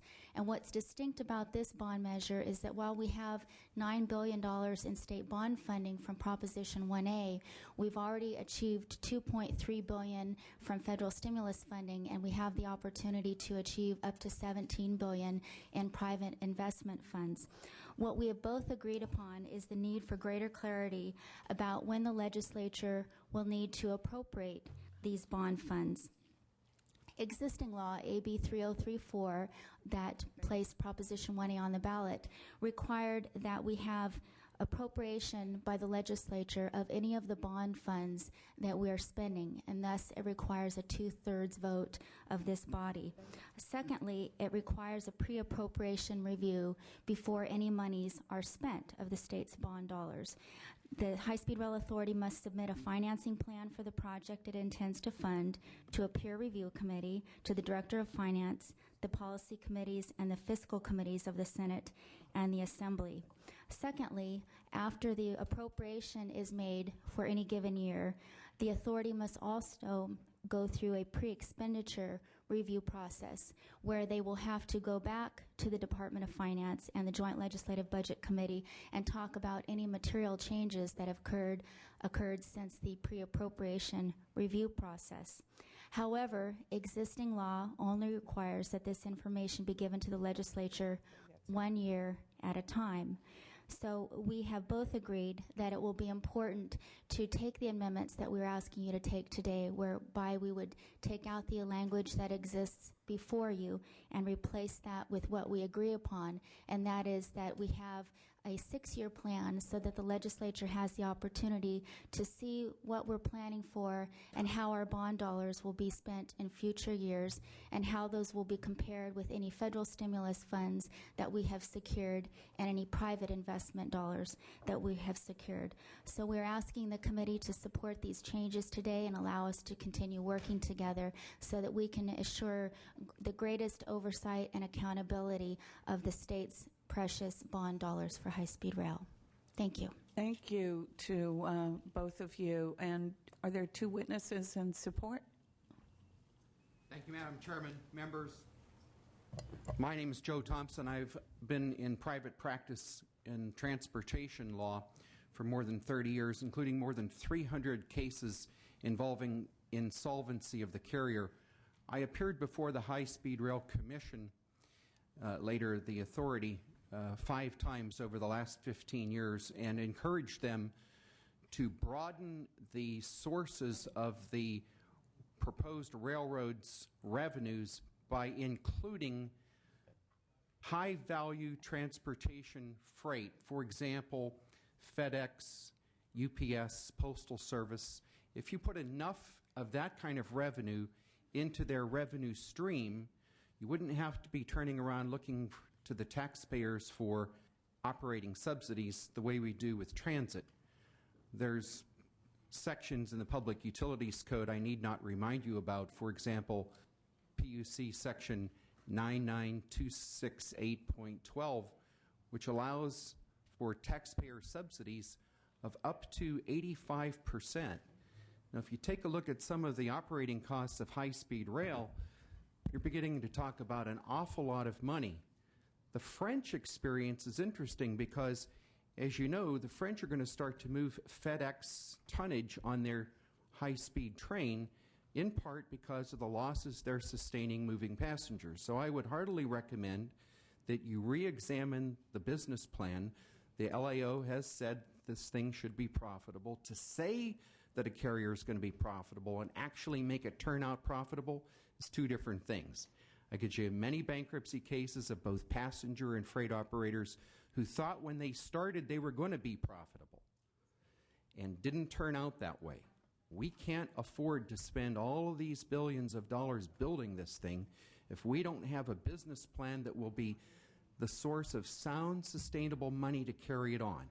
I Thank you. recommend that you listen to this proposal. Thank you very much. Thank you. Another witness in support? Chair and members, my name is William Grindley. I am in support of AB 2121 as the two assembly members have worked on some agreements. I presented you with 3 papers for your record. They show what experience teaches us about the veracity of ridership forecasts and construction estimates in rail transport projects that are mega projects. Read them and heed them. They are very sobering. But I'm not here today to speak about that. My basic message today essentially comes from pages 101 to 106 of the 209 business plan by the Rail Authority. If you haven't already been approached individually or as a body, you may soon be approached to certify that a revenue guarantee is not a subsidy. AB 3034 prohibits an operating subsidy. That is the law. That is something you agreed on less than 2 years ago.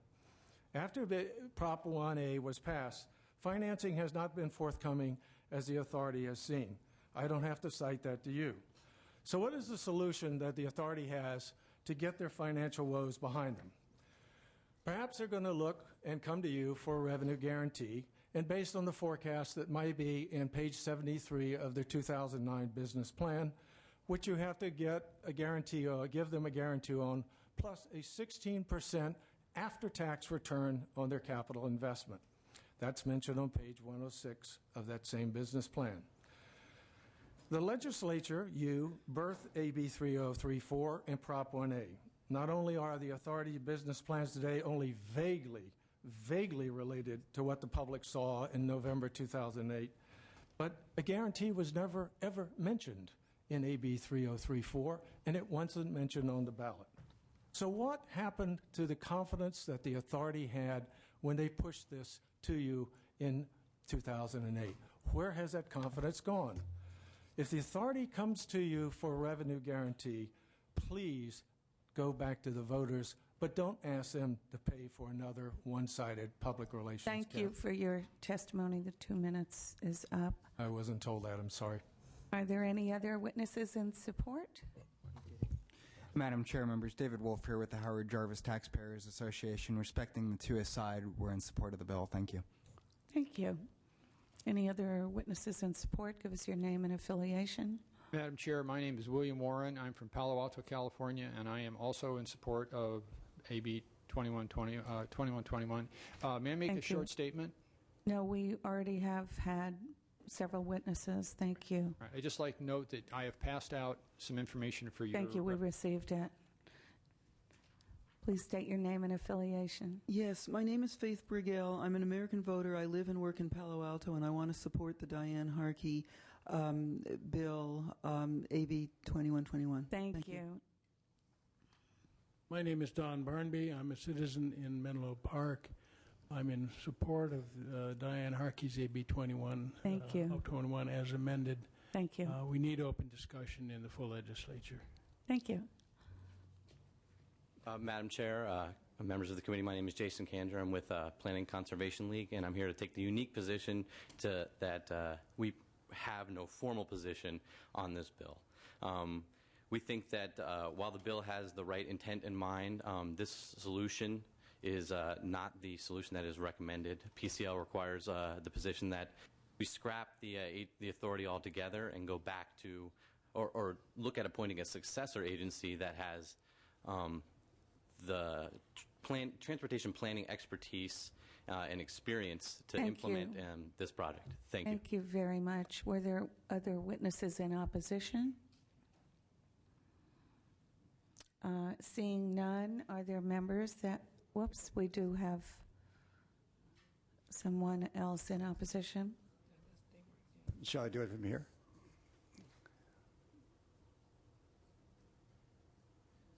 You have 2 minutes. Would you like to come up to the dais, please?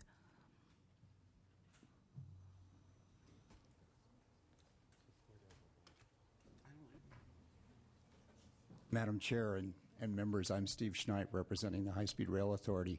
We have a strong opposed position on the bill in print. The amendments that you're taking, I had a chance to look at them in a cursory manner. My observation is that it's part and parcel of language that's in AB 1375, which this body approved last year and passed to the Senate. The authority did not have a position on that bill, so we would not be testifying on the merits of these provisions. But again, we are strongly against the bill as it came to this committee. Are there others in opposition? I think we had one more person who could speak for 2 minutes. We didn't have any opposed. I don't think I'm going to take 2 minutes, Madam Chair. Danny Curtin, California Conference of Carpenters. I voted for the bond. I'm opposed to the bill, and I'm not sure what the amendments do, Assemblymember Galliani. So if I knew what they were, I might be in a different situation. But right now, I think the bill is a no. Thank you. Any other witnesses in opposition? Mike Robeson on behalf of Caltrain, the Joint Powers Board of the Peninsula on the Peninsula Corridor. We're essentially in the same position as as the Carpenters. I'm not sure exactly how the bill was amended just now. We came to committee opposed to the bill, and it would be useful to sort through the amendments and take a position at that time. Thanks.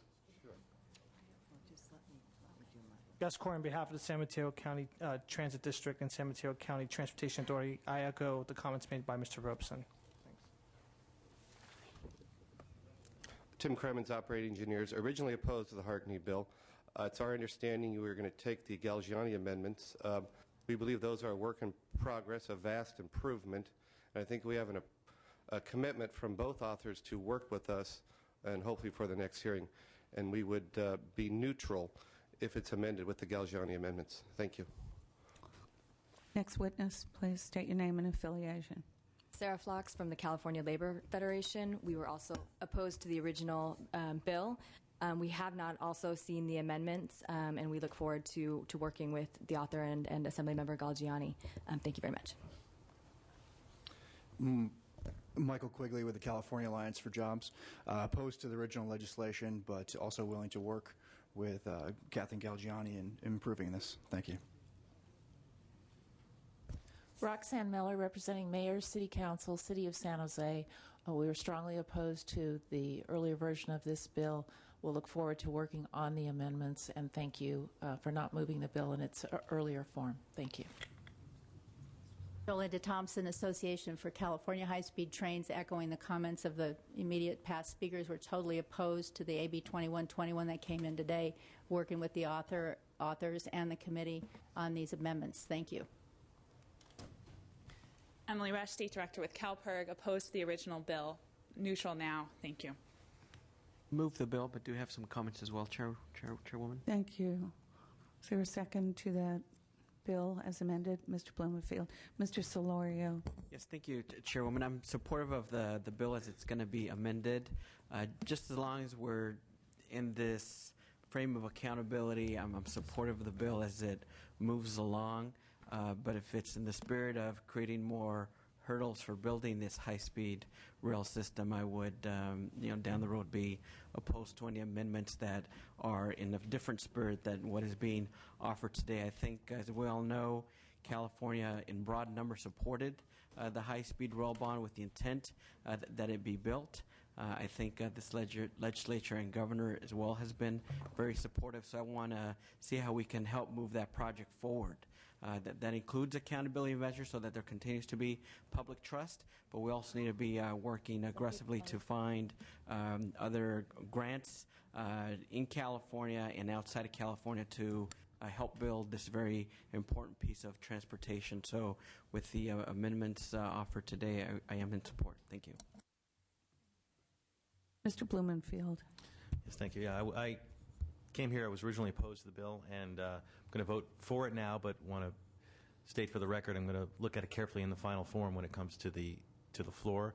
What I'm really concerned about, I mean, the oversight is great, but I don't want to do anything that's going to jeopardize our leveraging of the federal funds for this project, which I think is critical for the jobs and for getting the project that California has voted on moving forward. So with that lens and appreciating the need for oversight, I'm going to support the bill in committee and second the motion. Ms. Harkey, would you like to close, please? Certainly. Thank you very much, members. I'd like to say it's going to be very important, Mr. Solorio and others, that as we move forward, we ensure that the plan does not defund local transit, which we need, condemn private property needlessly, and increase taxes and saddle our taxpayers with billions of debt to build a train system for an unspecified number of riders. We have to shore up what exactly this project is. No one's trying to put roadblocks in. The intent of my bill was initially merely, do we need it? Can we afford it? Is this something that we should be doing right now based on our financial circumstances? Now, as I've gotten into it, I've gotten more involved, and Ms. Galgiani is working with me to try to put some of my fears at ease with this particular project. So for today, I accept the proposed amendments because it allows for an added level of accountability. But the overall issue of the funding and the potential for the state and local debt remains unchanged. This project could pose a huge risk to the overall solvency of our state, and as such, we cannot just let this go away. We have a lot of remaining issues to address. I look forward to working with the committee as we go forward. And we have a lot of promises that were made to the people of California when they agreed to the bond with no state or local subsidies. Thank you. Thank you very much, Ms. Harkey. I had a question. Sorry, Mr. Norby. Question for one of the witnesses who talked about the experience in France and other countries. Is there any country where these systems break even, or are they all seen as a subsidized system and a kind of a quasi-public utility? Mr. Norby, Madam Chairwoman, I've done more than 30 years of postdoctoral study of transportation law and policy. I've looked at this for a long, long time. I know of no system that breaks even. The recent collapse of the Maglev in Las Vegas is an example of things to come here. Thank you. I'd like to take a moment to respond to that. Italy, Germany, and France all have profitable systems, and SNCF has just recently opened up an office in San Francisco this month because they intend to compete to be the operator for the California high-speed rail system. I met with the Vice President, Dennis Dutay, some time ago. We continue to have discussions about this, and the most recent segment that was added to the system in France that goes from Paris to the east of France was built with 23% of the infrastructure was built from ticket profits. Not every country has a high-speed train system that was intended to be profitable. Our transportation system here in California was never intended to be profitable, but largely those who have intended to be profitable have been profitable. I agree, and I'm pleased that Assemblymember Harkey is willing to work with me on this because we all want to ensure that we continue to protect our valuable bond funds. I will also say that there was an article in the New York Times last week where the Chinese were talking about how they were willing to put private financing into California's high-speed train system. If you ask our global partners, we have 7 memorandums of understanding with 7 different countries. If you ask them if they believe whether California's high-speed train project is on the right track, they will agree that it is, and that's why they're here, and that's why they're interested in investing in our system. But what we're here today for, and what we're asking you today, is to vote on the amendments that are before you that will provide the legislature with greater clarity over a 6-year period rather than a 1-year period, so that we know what financing the state will be obligating to over a period of time, as opposed to just 1 year at a time. And so again, I'm pleased to be able to work with Assemblywoman Harkey and ask for your aye vote. Thank you. Thank you very much. Seeing no other questions, I want to thank Ms. Harkey for working with Ms. Galgiani. Clearly, this is a work in progress, and I appreciate your taking improved reporting requirements. So I'm going to be supporting this motion.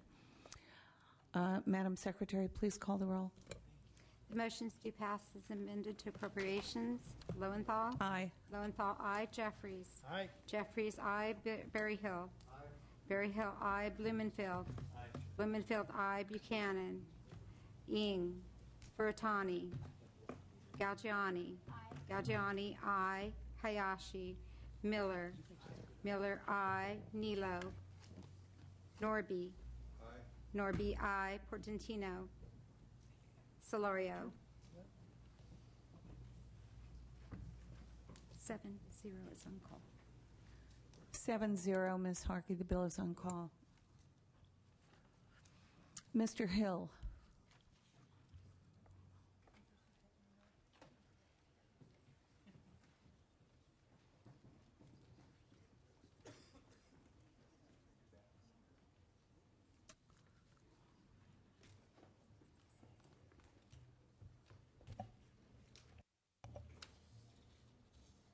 Please open. Thank you, Madam Chair. I have two bills to present today.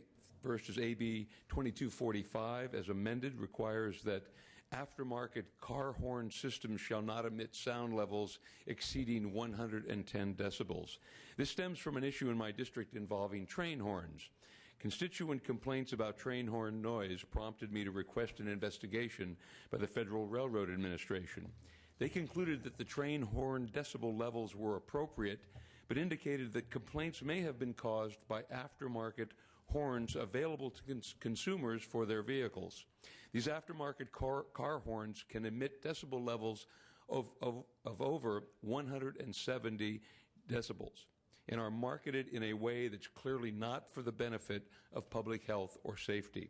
One of the producers of these products even has a YouTube video on their website titled "Scaring People with a Train Horn," showing a car equipped with one of these devices driving around town, scaring pedestrians and drivers. Since existing law limits train horns to 110 decibels, and since the average vehicle horn is about 110 decibels, I feel that it is appropriate to set a limit for these aftermarket horns. These products can still be sold. I don't want to impact jobs here. They can still be sold. I just want to make sure that these devices are emitting a reasonable sound level and not creating an unsafe environment for drivers and pedestrians. So I ask for your aye votes and be happy to answer any questions that you may have. Thank you. Any witnesses in support? Seeing none, witnesses in opposition? Questions or comments from members? Do I have a motion? Move the bill. Is there a second to that motion? Thank you. Mr. Hill, it seems like you have a real problem on your hands. Well, I do, and this is similar to the motorcycle exhaust sound limit legislation that was approved a couple of years ago. It set a limit so that allow local law enforcement to make those decisions and look at it. So, and for that reason, I'm going to support your bill. Thank you, Madam Chair. Would you like to close? I just respectfully ask for your aye vote. Thank you. Thank you. Madam Secretary, could you call the roll? Motions to pass as amended to appropriations. Lowenthal? Aye. Lowenthal, aye. Jeffries? No. Jeffries, no. Bill Berryhill? Berryhill, no. Blumenfield? Aye. Blumenfield, aye. Buchanan? Ing? Furutani? Galgiani? Galgiani, aye. Hayashi? Miller? Are you ready to go?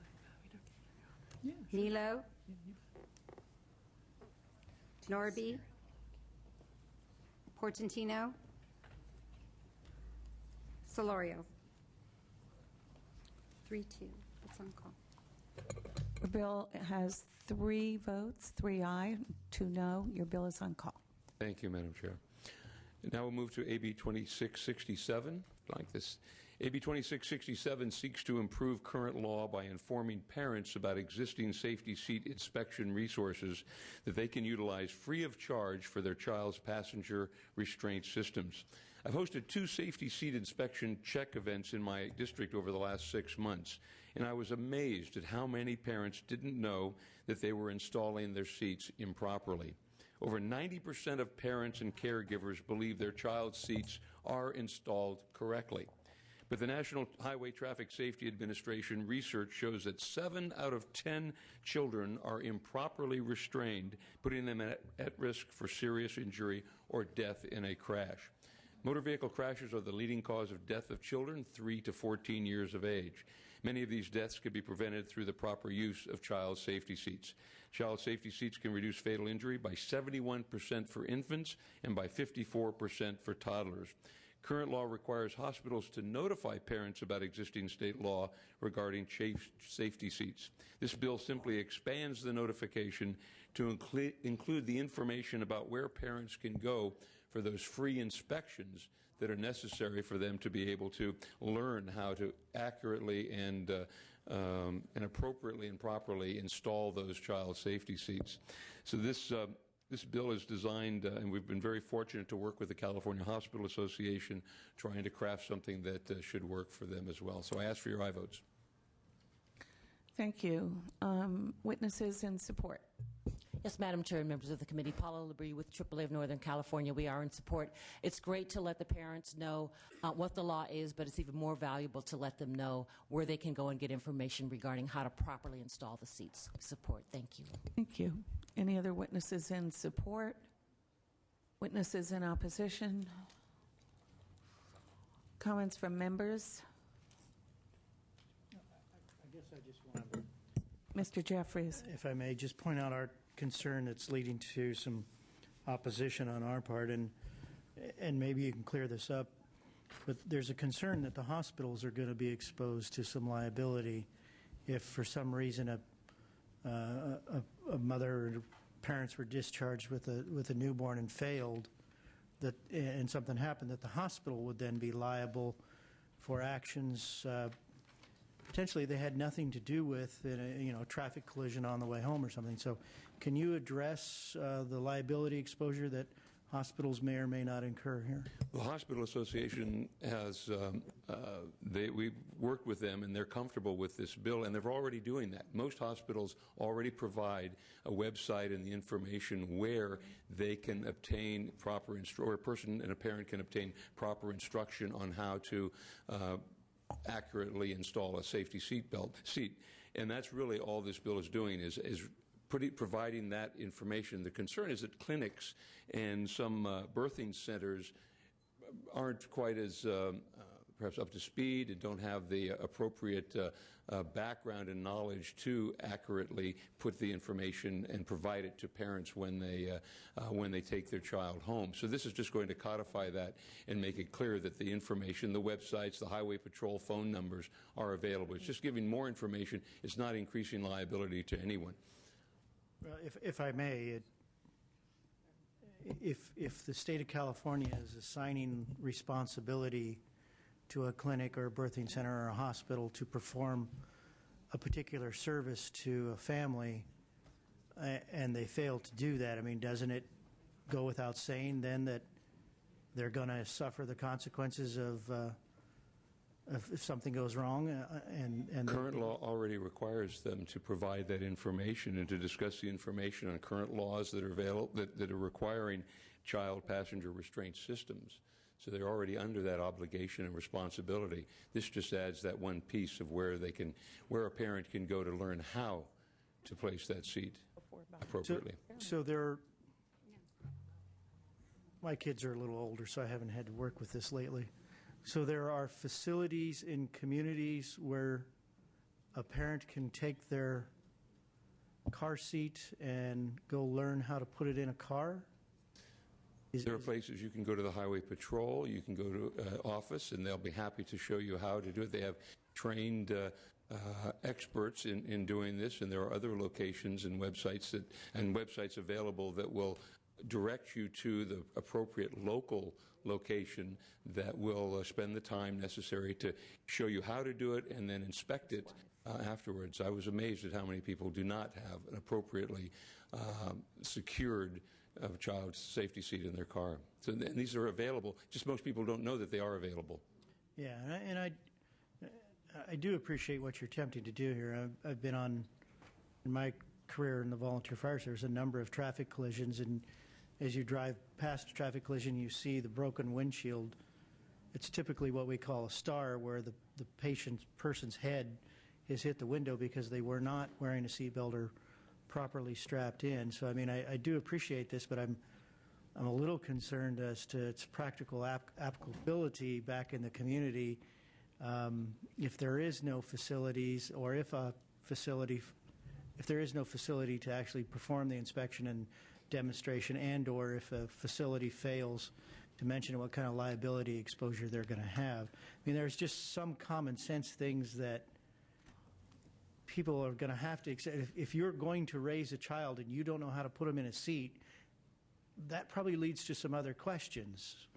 And I think you're right, Mr. Jeffries. The problem is not putting the child in the seat; it's putting the seat in the car. Right, that's what I meant. And accurately putting that seat in Right. in the thing, which I failed to do with my daughter. I know I had it in the wrong way because it kept moving the wrong all the time, doing some fancy You little. should take the fifth on that particular. I will do that. But this only requires them to indicate where that parent can go to get proper installation. It doesn't hold the hospital liable for inspecting or installing that car seat for the parent. It's just advising the parent where they can get the information that's necessary to learn how to appropriately put it in. All right. Thank you very much. Thank you, Mr. Jeffries, for the questions.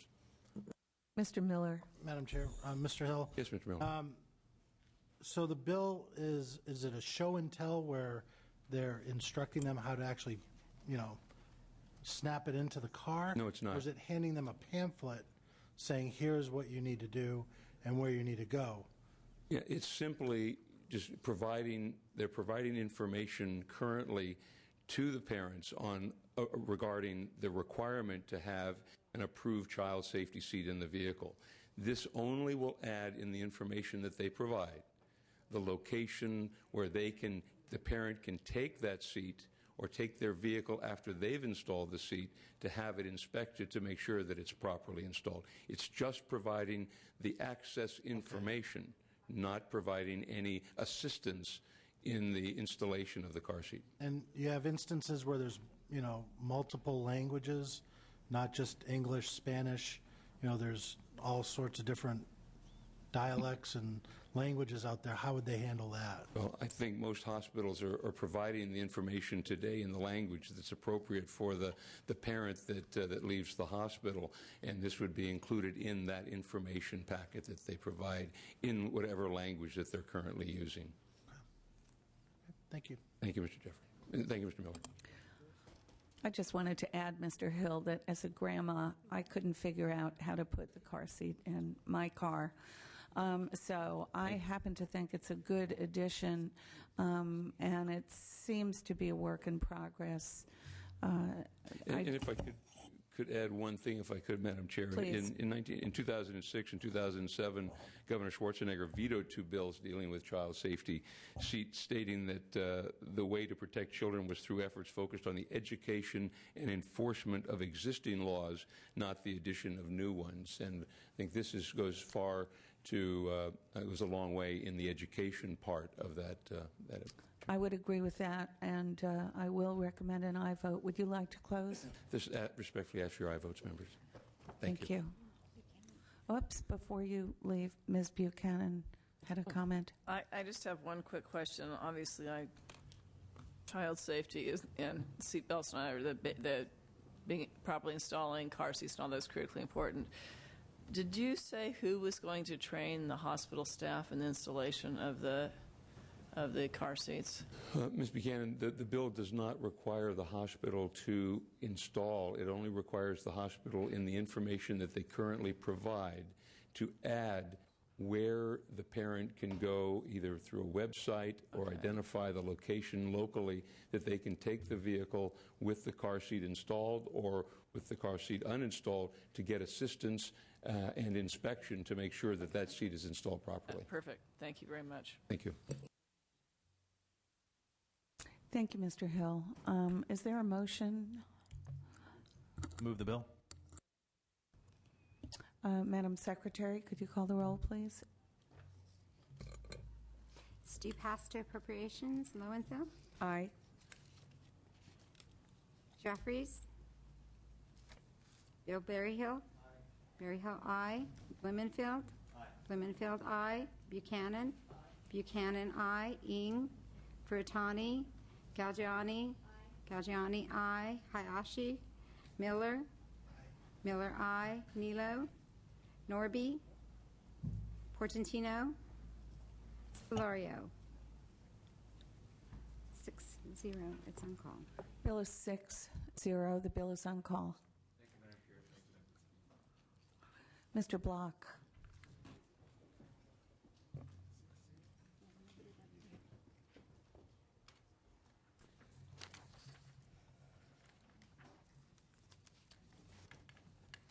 Please open. Madam Chair and members, AB 2294 is an important measure for the city of San Diego. It arose out of a heartbreaking incident that occurred last summer. On July 4th of 2009, tragedy struck in San Diego when a pedicab passenger was fatally injured when she fell from a moving pedicab. The incident renewed efforts to enhance the city's pedicab ordinances. And while the city strengthened its local laws, one critical component of pedicab regulation could not be accomplished without authorization in state statute. AB 2294 provides the explicit authority for local cities and counties to require that pedicab operators obtain a California driver's license as part of the local jurisdiction's permit. Pedicabs operate within the flow of vehicle traffic in certain parts of San Diego County. Now, for pedicab passengers, putting their lives in the hands of the operator, it's critical that they know that that operator knows how to operate within the laws, the vehicular laws of the state of California. The state has an obligation to protect innocent third parties. It's really essential for the free flow of commerce that potential consumers have faith that the state is fulfilling that role. Knowledge of traffic rules needs to be included in the city's regulations of pedicabs, and it's an important public safety measure for our city and others within which pedicabs operate. This bill, however, provides local control by authorizing local regulation only if individual jurisdictions choose to do so. Madam Chair, at your request, as stated on page 3 of the analysis, I'm accepting committee amendments to narrow the scope of this bill to only San Diego County. And I have with me today Maura Topp, representing the City of San Diego, and San Diego Police Officer Scott Thompson. Ms. Topp? Moira Topp on behalf of the City of San Diego. We are the sponsors of the bill, as Mr. Block noted. We have here Officer Scott Thompson. He's a member of the San Diego Police Department who can speak to the true public safety nature of this bill and the importance of it to San Diego. Thank you. As you indicated, I'm a police officer with the City of San Diego. I've been so employed for the past 25 years, the past 18 of which I've been assigned on a motorcycle working the downtown core. So it puts me in a unique position to have overseen or observed the pedicab issues for many years. The pedicab issues began a little over 10 years ago by by college students who were looking for a way to supplement their education and their income. Today, pedicabs have grown to over 600 pedicabs wanting to work in the city of San Diego. Today, many of the pedicab operators are coming to town are foreign students from countries such as Russia, Turkey, Poland, and Brazil. And so each year, hundreds of these come to town. And during my routine patrol in the downtown core, I've come in contact with them on many occasions where they indicate to me, where I stop them for a wrong way, left turn in violation of signs, a variety of things, and they indicate to me, well, I didn't know. So 2 years ago, my partner and I, we were actually approached by the pedicab industry and asked for us to step in and re-regulate or to reinforce the pedicab industry. So they were afraid that if it kept growing the way it was, it would eventually crush itself. So with support from the police department, we began our ordinance. During redoing the city's pedicab ordinance, it became very obvious to us that we needed a driver's license requirement to ensure that the pedicab operators knew the rules of the road, since they were sharing the road with motor vehicles while transporting passengers for hire. That became very obvious. But however, during our legal review, our attorneys determined that we didn't have the legal authority to do so. And so we moved forward on our pedicab ordinance without the driver's license requirement. It wasn't until, as Marty said, in 2009 we had the fatal tragedy where it was actually a teacher visiting at a teachers convention was actually killed while operating a pedicab. At that point, it moved forward rather rapidly. We got our pedicab ordinance, but at the time the City Council was still very concerned about the fact that we did not have a driver's license requirement. So that's where Senate Bill, that's where the Assembly Bill 2294 began, and with that I just urge a yes vote. So help us protect our passengers and tourism. Any other witness in support? Madam Chair, members, Hugh Bauer on behalf of the City of San Marcos in San Diego County. Our read of the issue is it is an open question, and we appreciate the clarification, and we do think it's good common sense clarifying bill, and we're in support. Thank you. Thank you. Any other witnesses in support? Witness in opposition?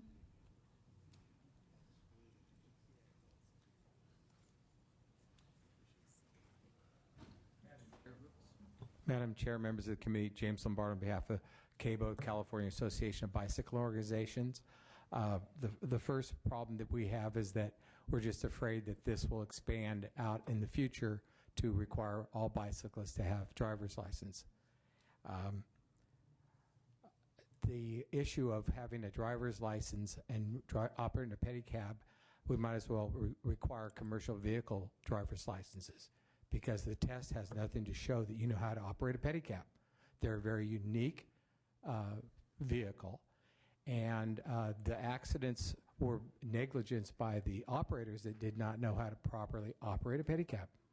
We have offered, as bicyclists, to the City of San Diego to set up a training program where, as a condition of operating a permit, they can say you need to take this class and learn how to safely operate a pedicab. That's the way you'll prevent accidents and fatalities, not by simply requiring a driver's license. What you're basically doing then is just allowing, discrimination against people that want a job. So thank you very much. Good afternoon. Jennifer Whiting with the League of California Cities. We do not have a position on this bill. Our Board of Directors is meeting this Friday and going to review the policy. However, I do have to raise some concerns about the amendments being asked for in the analysis that the author just accepted. As we read the analysis, and of course we haven't seen the language, we're concerned that in effect it would say that in San Diego County you can require a driver's license, but nowhere else in the state can you do so. There are existing regulations across the state in different cities that do require a driver's license, and the amendments would negate all of those policies. Thank you. Mr. Jeffries. I mean, then I missed a portion of this discussion, but help me out here. If other cities are already doing it, how then is it that the City of San Diego cannot? And if we say the City of San Diego can do it, but as a pilot project, and then it affects the other cities, then somebody's not right in their interpretation of existing law. Yeah, we think this bill clarifies, and if we make it statewide, that any city can do this. The chair has asked that we only limit it to San Diego County, and I will, whatever the committee decides, frankly, it's the committee's decision.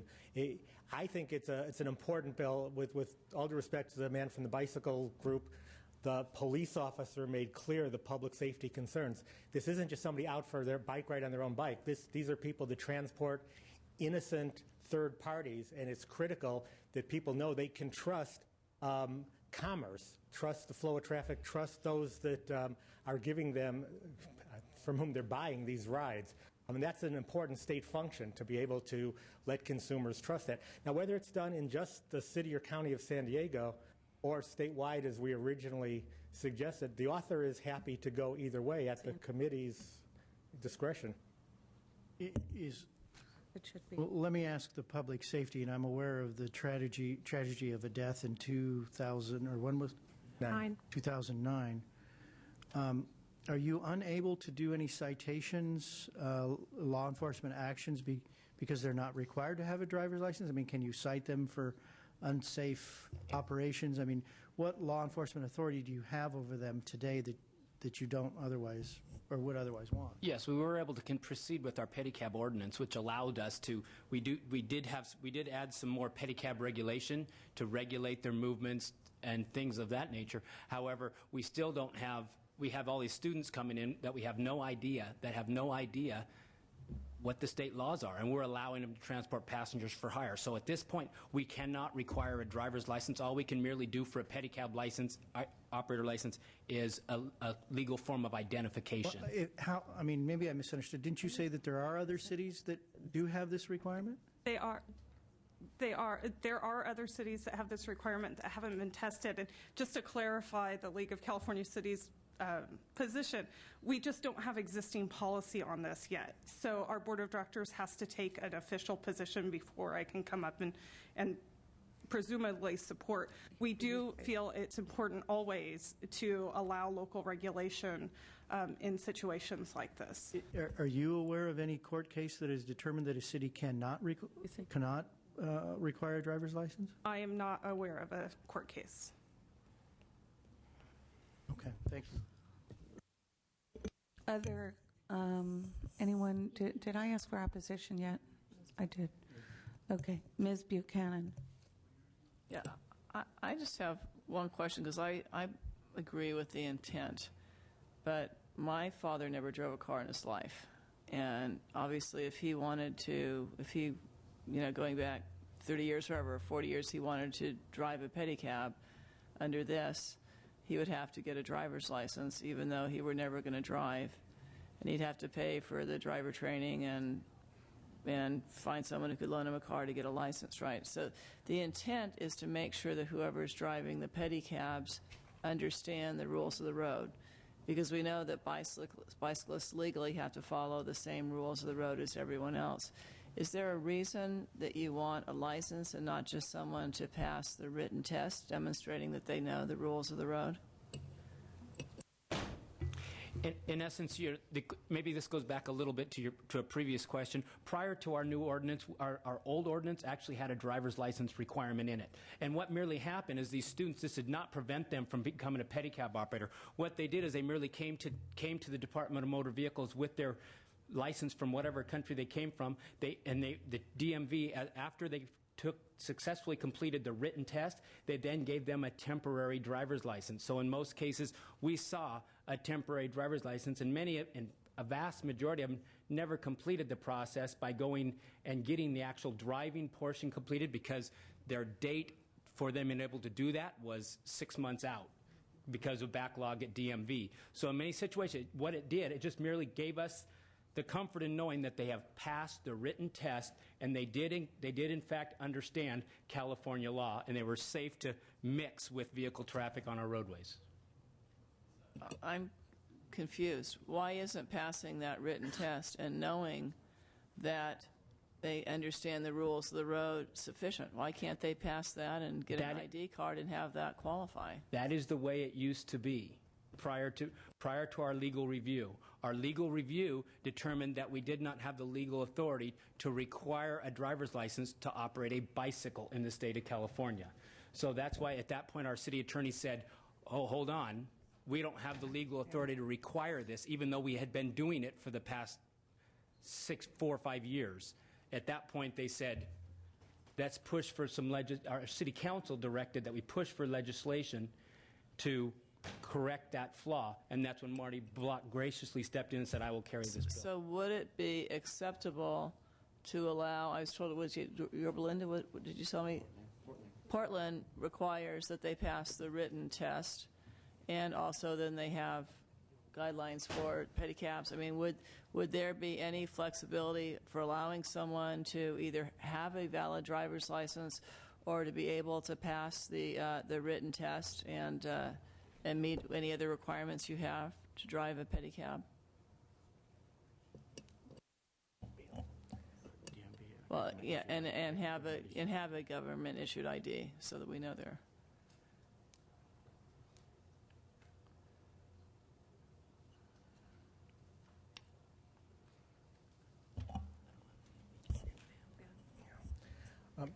What we're discussing up here is whether passing just the written part of the test would be enough to assure that folks knew the rules of the road before they became pedicab drivers. We're not sure, frankly, whether DMV would perform that service for us. We don't think they would. So then it becomes a question basically of all or nothing. Somebody like your father, who may not be driving in a car, somebody does have to take the test before they take other people's lives into their hands. We think it's a fair trade-off, because the in-between position, Ms. Buchanan, which makes all the sense in the world, we don't think DMV will do. If the chairs step down, I really understand what you're trying to, we're trying to address a public safety issue on public streets. I get that. I'm wondering if we're bringing a sledgehammer to this fight, though. If you use the example of the students, the young folks who come into this country, they're looking for work, and then you require them to go get a driver's license. You assume for the moment they have a vehicle to take this test and go out and do the drive test. How are they going to get their license without having a vehicle to do that? Walk me through that if you do know. In the past, they have proven on multiple occasions for the past multiple years they do not need a car. All they do is show up at DMV, provide DMV proof that they have a license from another jurisdiction. DMV then merely administers the written test. They give them a valid temporary driver's license. It's a piece of paper that says it's a valid driver's license, and then they set them for a driving test months out, months away. And the students never actually complete that. So this has never been a roadblock to becoming a pedicab operator for J1. Assuming that you walked into DMV with a foreign country's driver's license. Assuming. Right. In many cases, what's happened is these students are recruited from over there, and they actually have their host or who actually walks them through and guides them through the process to get their pedicab operator's license. Yeah, I'm having a hard time going this far. I could probably, mainly because I asked, probably live with a pilot project for the city of San Diego to report back to us how this works or doesn't work and what difficulty it's causing. But a blanket across the state, across the county, I'm not prepared to go that far yet. I want to find a solution. I want to work with you on a solution for public safety purposes, but I just don't see why the city of San Diego just doesn't implement it like many other cities apparently have and wait till there's a court challenge to see if it works. Just because one attorney says you can't do it doesn't mean that they're the judge. You just move forward.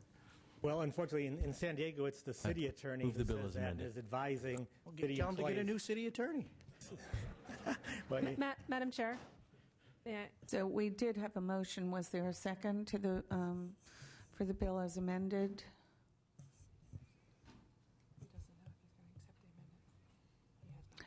If the amendment is accepted by the author, I will second it.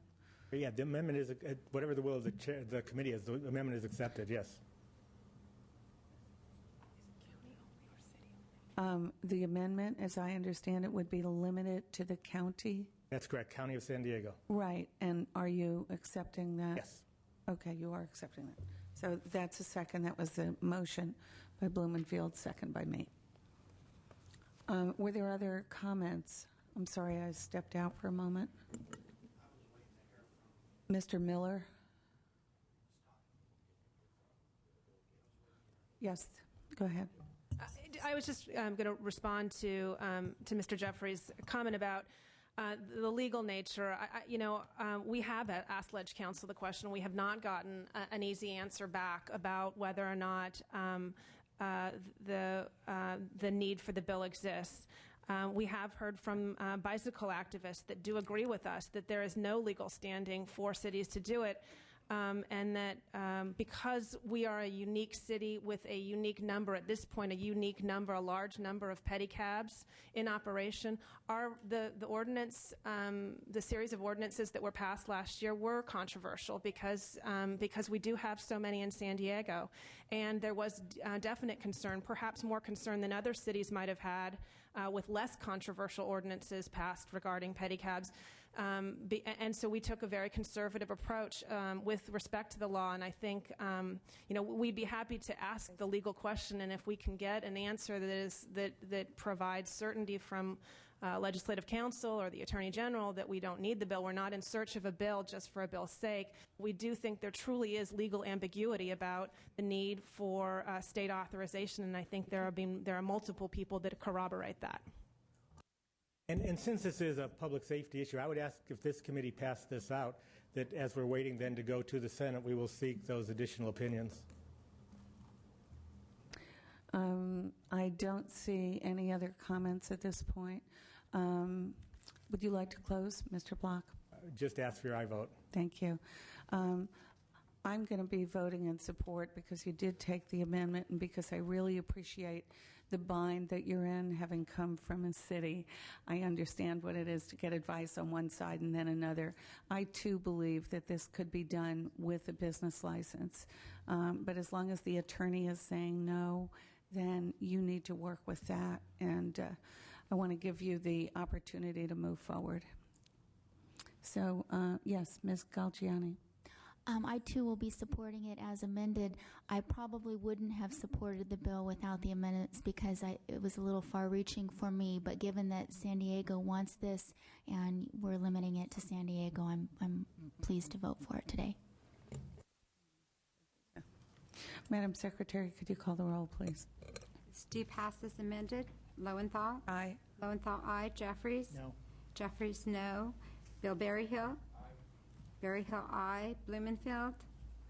Buchanan? Ing? Vertani? Galgiani? Galgiani, aye. Hayashi? Miller? Miller, aye. Nilo? Norby? Portantino? Solorio? 4-1. 4-1, your bill is on call. Thank you. If I may, as you work on this, if you can narrow it down, clean up some of this, I have to oppose it because I have a number of communities in San Diego County that did not ask for this that are going to be subjected to it. So because you went to San Diego County instead of San Diego City, I have a number of communities that are going to be impacted by this. So thank you. Mr. Huffman, you're up.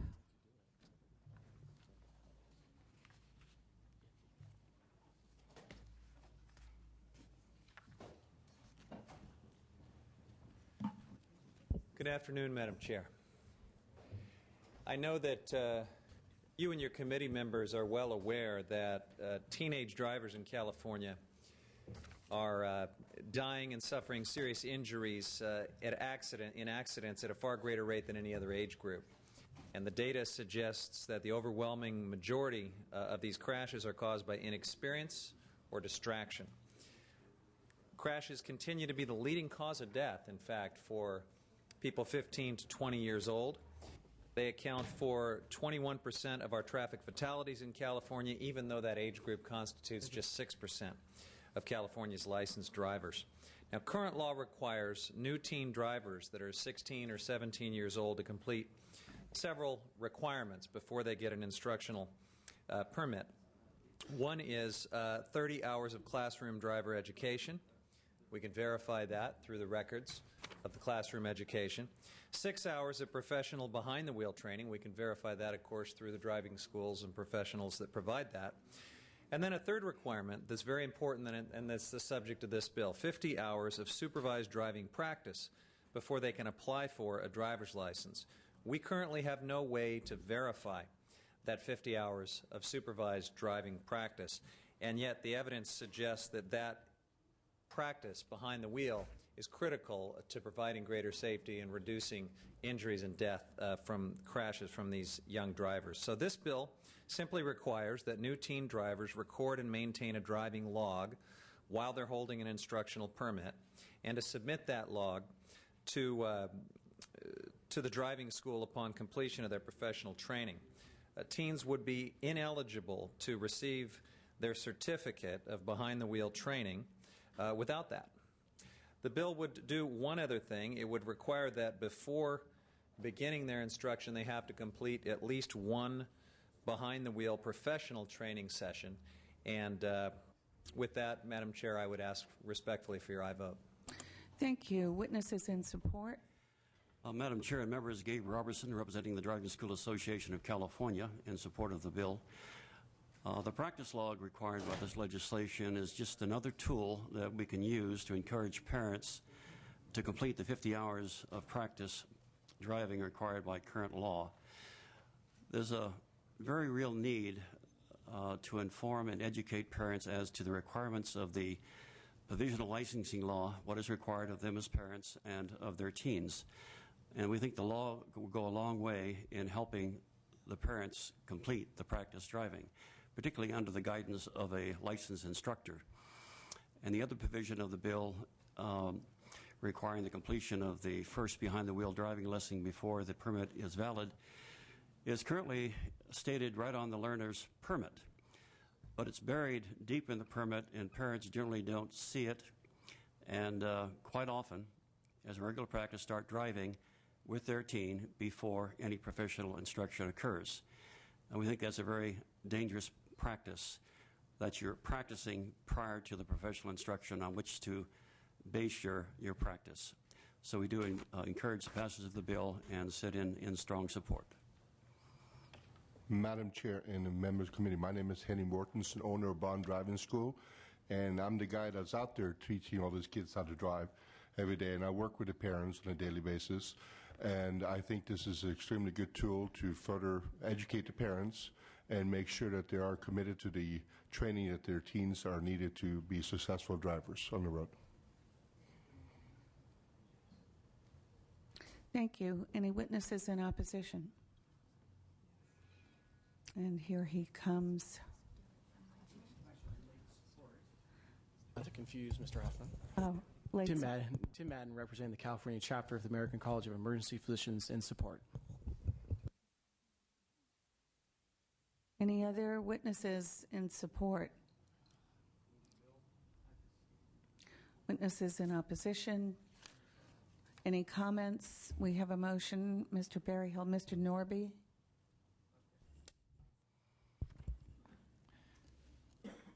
The provisional license has been very confusing to parents. I think this bill, if it passes, will make it even more confusing.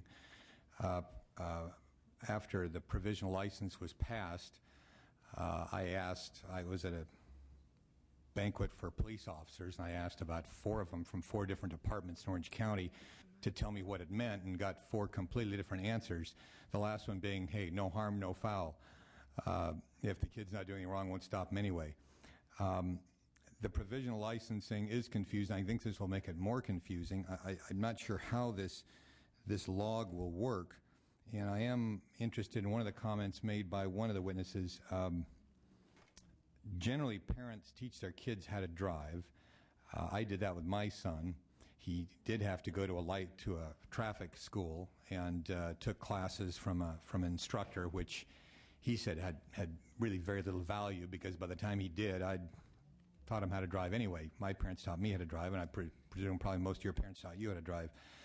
I think if you look at statistics, even though teens are more likely to be in accidents because they're less experienced than other drivers, the incidence of accidents is going down for all driving ages, and has, I believe, since the 1930s. And if you also compare the level of accidents to first-year drivers, whether they're 16 years old or 40 years old, I think you'll find they're fairly comparable. There's been a lot of attention to teen drivers, and if you put the word teen in front of anything, you can pretty easily demonize it. But if you take a driver who's, say, 40 years old, who's driving for the first year, that driver has a record, according to everything I've believed, which is no better than a 16 or 17-year-old. So the critical year is that first year driving, and the more we make it difficult for people to drive younger, and the more we delay the age of driving, I think it has the effect of making it difficult for parents to understand the law and abide by it. It also has the effect of crowding our roads with unnecessary drivers when kids can no longer drive their friends and back from the game, cheerleading practice, when you disrupt carpools because 16 and 17-year-olds can no longer drive around without onerous requirements. There is a cost to be paid there, and I don't know if this is worth the cost. But I am curious, and maybe I didn't read this fully. This is a log which the driver himself will make, right, and enter when they're driving, or the parents have to sign off on it, or what is the legal standing of this log, and what physical form would it have to take? Well, the driving log will be provided to the parent by the driving school. There's currently a driving practice log in the DMV published parent-teen guide, which anyone can get from a driving school or from a DMV office. The driving school logs issued by the instructors are more sophisticated, have more skills, and the instructor tracks the student through the training process, working with the parents and the practice guide. It's a positive training tool that has got to improve the results that we're currently not seeing with our new teen instructors. And Mr. Mortensen can respond to that since he's a trainer. Well, currently we have the lessons are broken up to 3 individual lessons, and they do have training time at home between lessons, but we have no way of knowing what they train on at home because we don't have any ability to see any of the materials they've done at home and what they've been practicing on. We merely supply them with information of what we practice on during the lesson to the students. And also, as far as driving schools, we provide, the training for it. The traffic schools are the ones who are doing it once they get a violation. But the 6-hour program, as it stands right now, this will just give them an extra tool to be able to work with the parents at home to get a sophisticated training program to that student. Right. I misspoke when I said traffic schools. I didn't mean to mix them, and I know it's a totally different subject. These are driving schools. And I would say that the one that we enrolled my son in, didn't have the value that the parental teaching had. I'm sorry. I think that parents probably have a greater motivation, certainly personally, to invest time with their teenager on this than a driving school would. And I think the implication that somehow the state has to make parents more concerned about their kids' driving safety and that the driving schools are going to be the advanced guard of that, I don't know if that's really the way it works out in reality. So my concerns, Madam Chair, are adding more and more restrictions on a restrictive driver's license. I see it as a slippery slope, interfering in the right to drive, and I see it as a solution in search of a problem. Thank you. Seeing no other comments, I will make my own. Thank you very much, Mr. Huffman.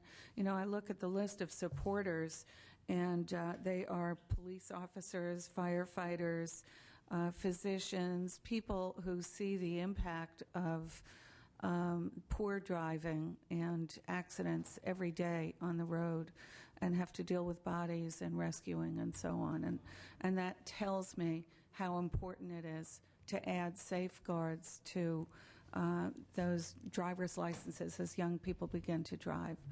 And this may not be perfect, but I do think it's a step to make sure that our teenagers are better drivers, and I'm going to recommend support. Thank you. Would you like to close? Well, I think your statement pretty much sums up the importance of this bill. If you talk to law enforcement folks, they will tell you the hardest part of their job is coming onto the scene of a crash where young people have been seriously hurt or killed, going and having to ring the doorbell and tell the parent that they're never going to see their kid again.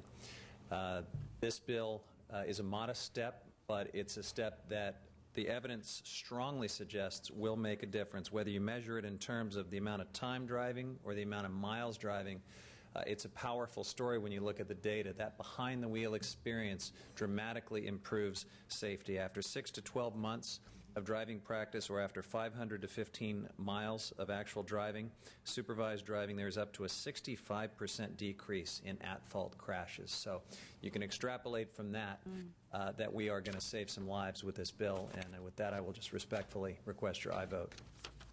Thank you. We had a motion. Was there a second? Madam Secretary, could you call the roll, please? Lowenthal? Aye. Lowenthal, aye. Jeffries? Aye. Jeffries, aye. Bill Berryhill? Aye. Berryhill, aye. Blumenfield? Buchanan? Ing? Furtani? Galgiani?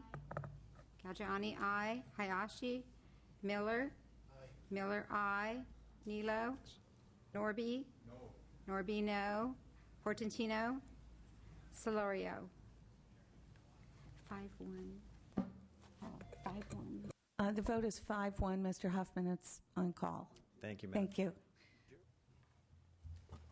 Mr. Gaines, please join us.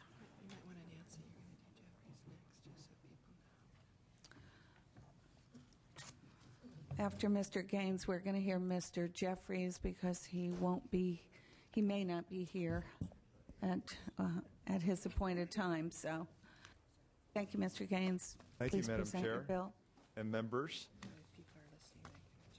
AB 2704 simply seeks to protect funding to keep roads clear of snow above the snow line. As you know, the Sierra Nevada mountains get significant snowfall during the winter. This year, 500 inches of snow fell in the Lake Tahoe region. That's more than 40 feet. Even in drought years, a 1 or 2 day storm can dump between 1 and 3 feet of snow, making roads completely impassable. South Lake Tahoe has a population of over 23,000 residents. Truckee has a population of 16,000 residents. And on a busy snow weekend, more than 100,000 people from the region, all over Northern California, will visit the Sierras. We struggle with maintaining regular operations given the unpredictability of Mother Nature. Local commerce is inevitably impacted, but more importantly, public safety cannot get to residents and kids cannot get to school until the roads are clear of snow. For nearly 30 years, the small towns, cities, and counties above the snow line have relied on a relatively small amount of state assistance to keep clear the local streets and roads. AB 2704 simply states that regardless of other budget action, the allocation to cover snow removal costs shall continue. On average, it's just over $10 million statewide, a small amount, but an important amount out of the $83 billion general fund, with a huge impact on the lives of those living and working in higher elevation communities.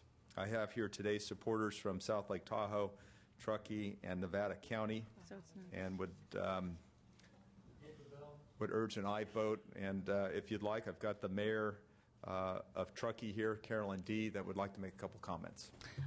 2 witnesses in support. Right. Why don't you speak first? Thank you, Madam Chair. My name is Carolyn D. I am before you today as actually 3 hats. I'm the mayor of Truckee. I'm the chairman of the Nevada County Transportation Commission, and I'm the manager of administration for Squaw Valley Ski Corporation. So you can see this is an issue near and dear to me.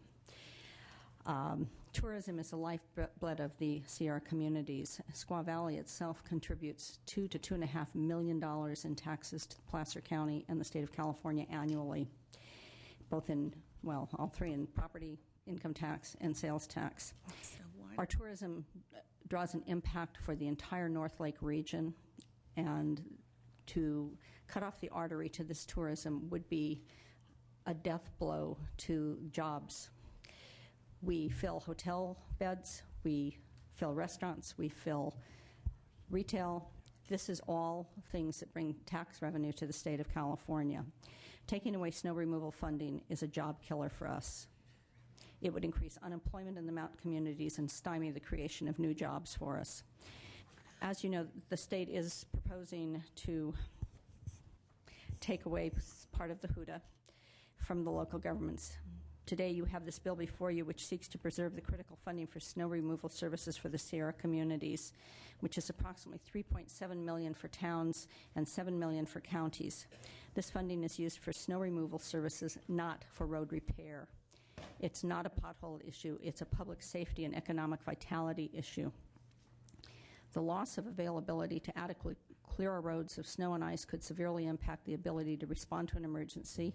It affects the Safe Travel to Schools program.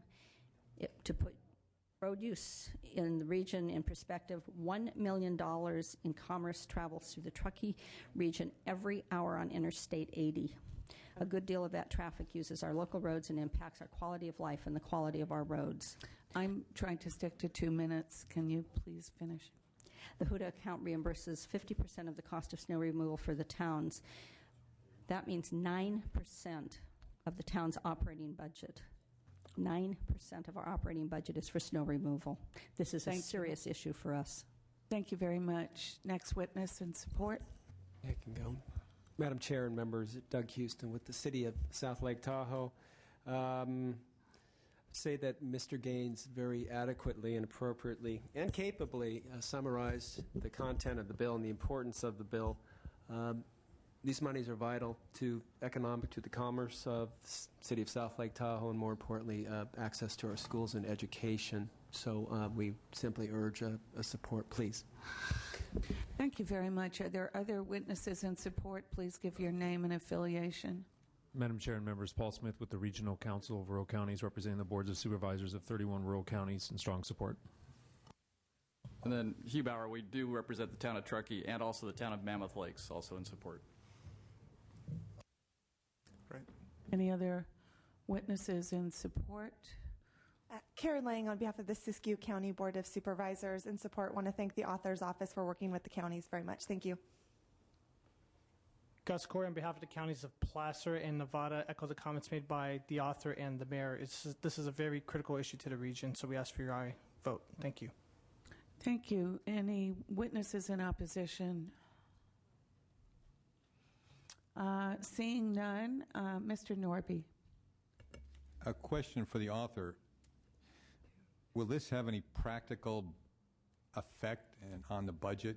I mean, if a budget is passed which cuts the snow removal out and the governor signs it, does this bill, will this bill have any effect on that? I mean, it's kind of a statement of desire, but is it really binding? I don't think any particular piece of legislation is necessarily binding. Right. I mean, the budget prices, but I think it does show some prioritization, and I like the idea that we're at least making public the urgency of snow removal over the Sierras. Okay, thank you.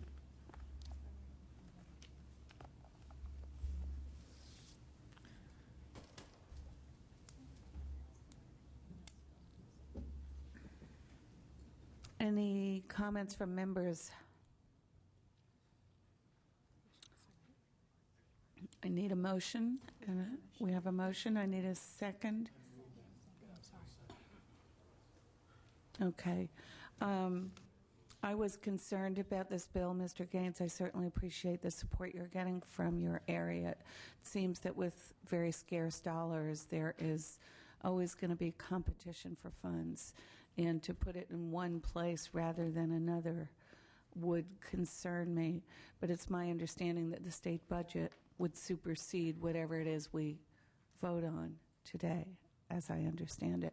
But I certainly understand the need to keep those businesses going and the value that snow removal has, not just for your area, for the state of California, if we're able to put the finance into it. So thank you very much. Would you like to close? Just would like to urge an aye vote. Thank you. Madam Secretary, can you call the roll? Lowenthal? Aye. Lowenthal, aye. Jeffries? Aye. Jeffries, aye. Bill Berryhill? Aye. Berryhill, aye. Blumenfield? Buchanan? Ing? Furtani? Galgiani? Galgiani, aye. Hayashi? Miller? Miller, aye. Nilo? Norby? Argentino? Solorio? 5-0. The bill's on call. 5-0. Your bill's on call, Mr. Okay, Gaines. great. Thank you very much. Thank you. Mr. Jeffries. Gaines was, yeah, but I had Gaines somewhere was 5-0. She's down at 23. Thank you, Madam Chair. Please present. I'm presenting AB 1648, which is a driver's license reform bill for the fire service. This bill is the product of currently 9 months of statewide stakeholder meetings with firefighters, statewide fire officials, relevant advocacy groups, and the DMV. Currently, firefighters receive a driver's license after passing a written examination and either completing an employer test program, an ETP, or by driving to a DMV-operated commercial drive facility to pass a commercial driver's license test. Both of these options are fairly cumbersome for many fire departments throughout the state. Furthermore, as indicated in the committee analysis, the ETP program will be undergoing significant federal reorganization efforts or guidelines that will effectively cripple the program. These significant changes will force the majority of California firefighters to take apparatus out of service and drive to a DMV-run commercial drive test facility. Unfortunately, due to these federal regulations, the number of testing facilities statewide is going to shrink from roughly 30 down to 8. this change will further cripple the ability of fire departments to get their firefighters licensed. After the fire service brought this problem to the attention of Assemblyman Chesbro and myself, we worked with firefighters and departments and stakeholders throughout the state to develop a solution to these problems, both current and in the future. We've held numerous meetings with DMV officials who have been extremely supportive of this effort. The DMV has indicated that changes associated with the bill will also save DMV and the state significant funds as well. This will relieve certain burdens currently placed on the fire service, and this bill has no known opposition. I have several individuals here with me to testify in support. Do I go first? Madam Chair and members, Paul Smith with the Regional Council of Rural Counties, representing the Board of Supervisors of 31 rural counties. We do not have an official support position, although I expect that to occur when our board meets Wednesday. What I can say, first of all, is we convey our deep appreciation to Mr. Chesbro and Mr. Jeffries for addressing this issue. As he stated very eloquently, we've been involved with this for about a year, working with the DMV and other stakeholders. For rural counties, this is a very, very difficult situation because of the way the DMV operates right now with respect to commercial licensing. It makes it very difficult for rural counties and their fire districts or fire companies to get a fire truck operator license. It's a burden both financially as well as time, and remember, a lot of those communities are served by volunteers. So we, again, expect a support position. This bill changes that process in a manner which allows some flexibility at the local level so that these operators can get licensed and these apparatuses can remain in service and perform the valuable function that they do. My name's Travis Howe. I'm chief of the Petrolia Fire Department district up in Northern California. As he's alluded to, this bill would be an instrumental asset to us, and currently we have to take one of our engines, not only our personnel from away from work, we're a volunteer fire department, take one of our engines, approximately 2.5-hour drive, and taking it out of service into the Eureka area where they have a DMV that does this. This is extremely burdensome on us, and you can imagine if they remove that as one of the 30 or so they're taking away, how we'd have to go even farther. It's almost impossible for us to do. If this bill passes, it would remove extreme hardship from our everyday operations, and I think it's critical for the entire fire service in California. Thank you. Witnesses in support? Yes, thank you very much. My name is Afrak Vargas. I'm with the California State Firefighters Association. We're strongly supporting this bill. This bill could very well become one of the most significant pieces of legislation affecting the fire service, at least in terms of licensing and certifying driving processes are concerned. Thank you. Any other witnesses in support? Witnesses in opposition? Any comments from members? Mr. Jeffries, as you close, would you tell us what kind of tie you're wearing today? Madam Chair, I'm wearing a very nice tie. I broke this out for my fire tie service with a whole lot of fire trucks. equipment. I'm just Yes. wondering if that was meant to influence our vote. Not one bit, Madam Chair. Okay, just checking. I just want to thank everybody who's been assisting with this, consulting with CHP, obviously working on a regular basis with DMV, the fire service. It's not done yet. We know that. We know we've got additional work to do, and I just respectfully ask for an aye vote. Thank you very much. I will recommend an aye vote as well. I recommend do pass. Without any other comments, Madam Secretary, could you call the roll, please? Lowenthal? Aye. Jeffries? Aye. Bilberry Hill? Lemonfield? Buchanan? Ing? Bertani? Galgiani? Hayashi? Miller? Miller, aye. Nilo? Norby? Norby, aye. Portantino? Solorio? 4-0. It's on call. The vote is 4-0. Mr. Jeffries, it's on call. Thank you. Mr. Nielsen, thank you for waiting for such a long time. please present your bill. Thank you, Chairwoman Rosenthal and members of the committee. This is a very simple resolution that would name a boat ramp, Lake Shasta, South Bonneview boat ramp for Mr. John Reginato, a longtime friend of mine and leader in outdoor issues and tourism and resources and environmental issues throughout Northern California. John had a long, distinguished career, most of them as manager of the Shasta Cascade Wonderland on Shasta Lake. This is a boat ramp there that the city of Redding would like to name for John, and obviously I would, as an old friend of his. We found out that the title resides in the state, therefore we have to do this resolution to allow that it be named. The city of Redding has already voted as a council unanimously to fund any costs for signage and notification of the public of this situation. And there was a note in the committee analysis about, let me see if I remember what the concern. Would be happy to take an amendment, and I believe it was that in terms of the signage that the city would have to consult with the Department of Parks and Recreation. We're happy to take such an amendment. That certainly would be consistent with our intent. Thank you very much, Mr. Nielsen. I don't see any comments.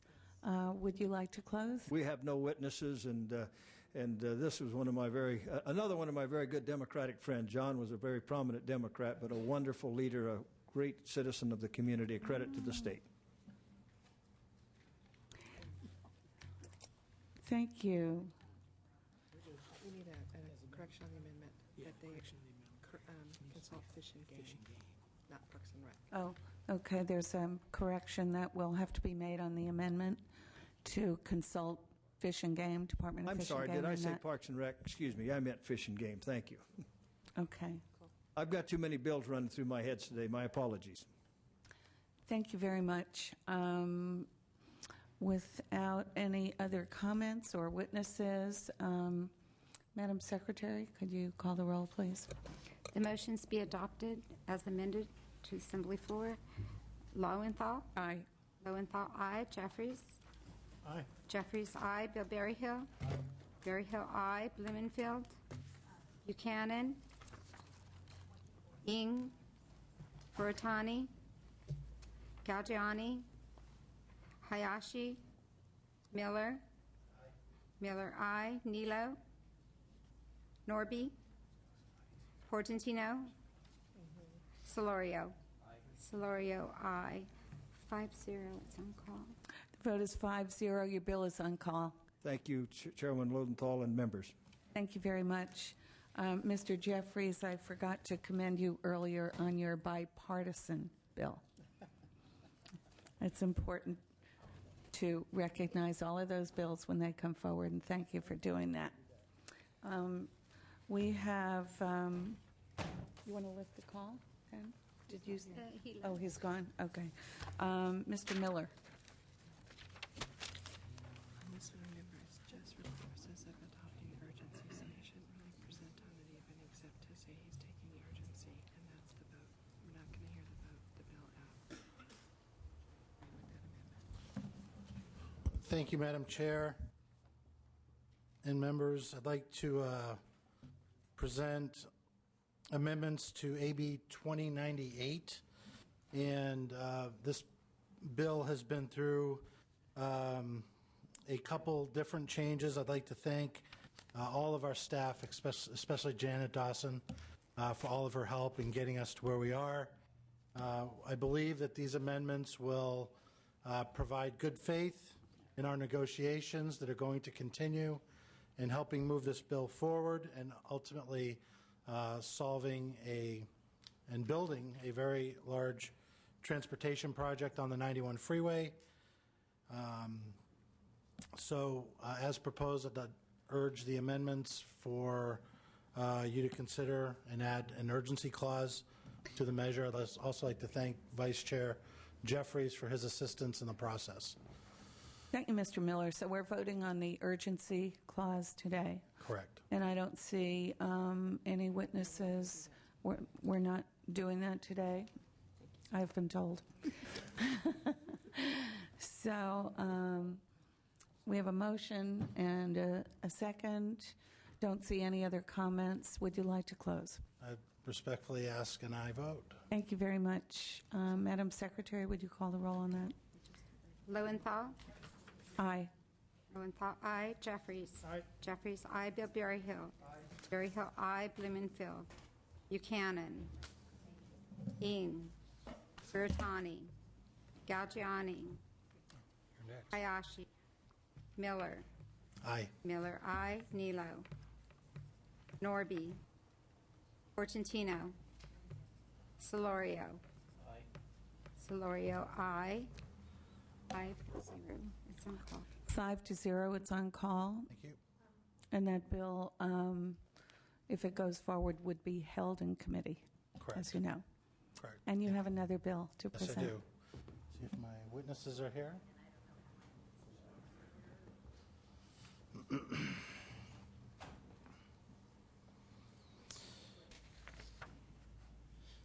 I'm also presenting AB 2099, a teen driver safety bill I'm referring to as the Zach Rafferty Memorial Act.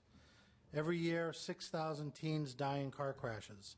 Last April, one of those teens was Zach Rafferty, a remarkable young man who lost his life in a senseless, single-vehicle automobile crash.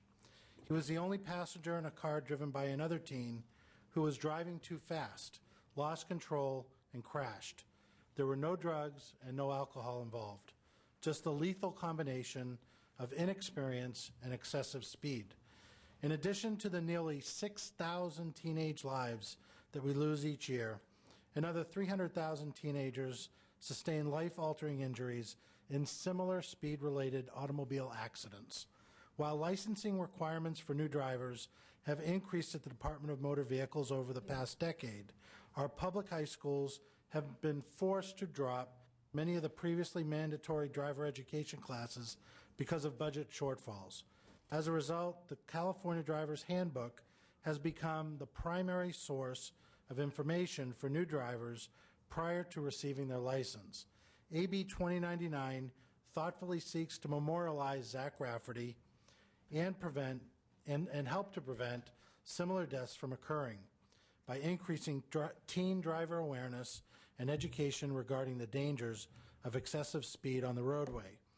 My bill will require that the California Driver's Handbook be amended at the next scheduled printing at no additional cost to the state to highlight JourneySafe.org, an outreach program dedicated to working with law enforcement, schools, youth, and community service groups to educate teens and parents about the unique risks young drivers and their passengers face. Already to date, more than 20,000 teens and their parents have heard JourneySafe's presentation. With me today is Kerry Rafferty, the father of Zach Rafferty, who has joined forces with JourneySafe and is here to testify on behalf of the bill. May I introduce Yes, Kerry Rafferty? please. Two witnesses in support. Hi, my name is Kerry Rafferty, and my son Zachary Rafferty passed away April 7th in a automobile accident. I've joined JourneySafe. We speak at schools with the CHP and Smart Start programs. We also have introduced a lot of this literature. We have the 5 that we believe in into 8th grade education, into health classes. The schools have asked us to come in because the earlier we can get these teens to realize the impact of their driving and even the passengers that are driving with them, the better off we can be down the road. Our 5 are very simple. There's buckle up, limit your distractions, turn off your cell phone, don't text. 3 is slow down. 4 is limit your passengers. And 5th, the most important thing is find a voice. If you're a teenager driving in a vehicle or any passenger in a vehicle and someone's driving erratically, you need to have a voice and stand up because it is cool to have a voice because it could save your life. Thank you. Thank you. Another witness in support. Yes, I'm Pat Crawley. I'm with Farmers Insurance. Over here. Okay, excuse me. I'm Pat Crawley. I'm with Farmers Insurance Group. Kerry is a longtime customer, but he's also a very close friend, and I knew his son. And I've been in the business 35 years, and some of these statistics, this has become a bigger epidemic than some of the things that we're pouring billions of dollars into. 6,000 kids between 16 and 19, like Carrie said, die a year without drugs or alcohol related. Speed. And not only the cost of lives of 300,000 people that get injured, teens again, and it just continues. But I'm here to support, and I back this bill. Thank you very much.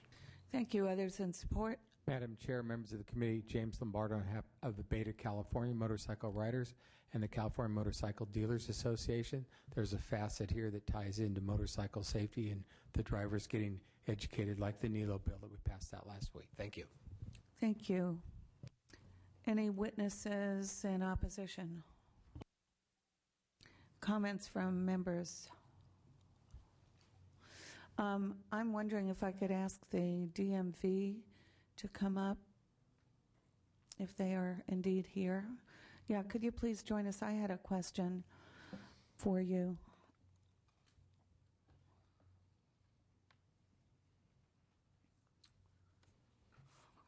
I'm not familiar personally with the program that's being referred to. Are there other programs like this that are referred to in the handbook? Madam Chair, Dennis Clear. Not in the handbook currently. No, Madam Chair. And why would that be? Why? We've never been asked to put it in there, honestly. I mean, I think this is the first time that this has been identified as another outreach effort or another education effort. I mean, the handbook is revised periodically, and it consists of all of the laws and rules of the road that are actually part of our testing process. So right now, what we include in the handbook is material that is subsequently tested. But then that's reviewed by the DMV. So basically, you're not told then by state legislators what to put in it? Or? We are. There have been mandates on what particular questions we can ask. So in order to make sure they have the information, we put that in the handbook. And then there are some requirements in the vehicle code on information that's in the handbook. But not specific programs? No, you're right. No, Madam Chair. No, not specific programs. Just information regarding traffic safety, rules of the road, and then some questions on certain issues. So if you did put this in a handbook, you would have no control over the content? Correct. I see. Okay.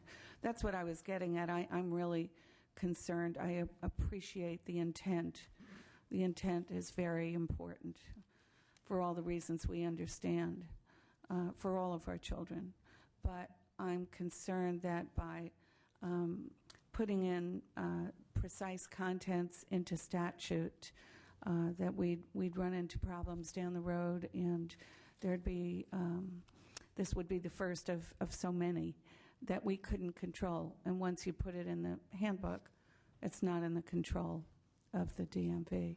So that would be the reason that I'm going to oppose it. But I do thank you so much, Mr. Miller, for bringing this forward.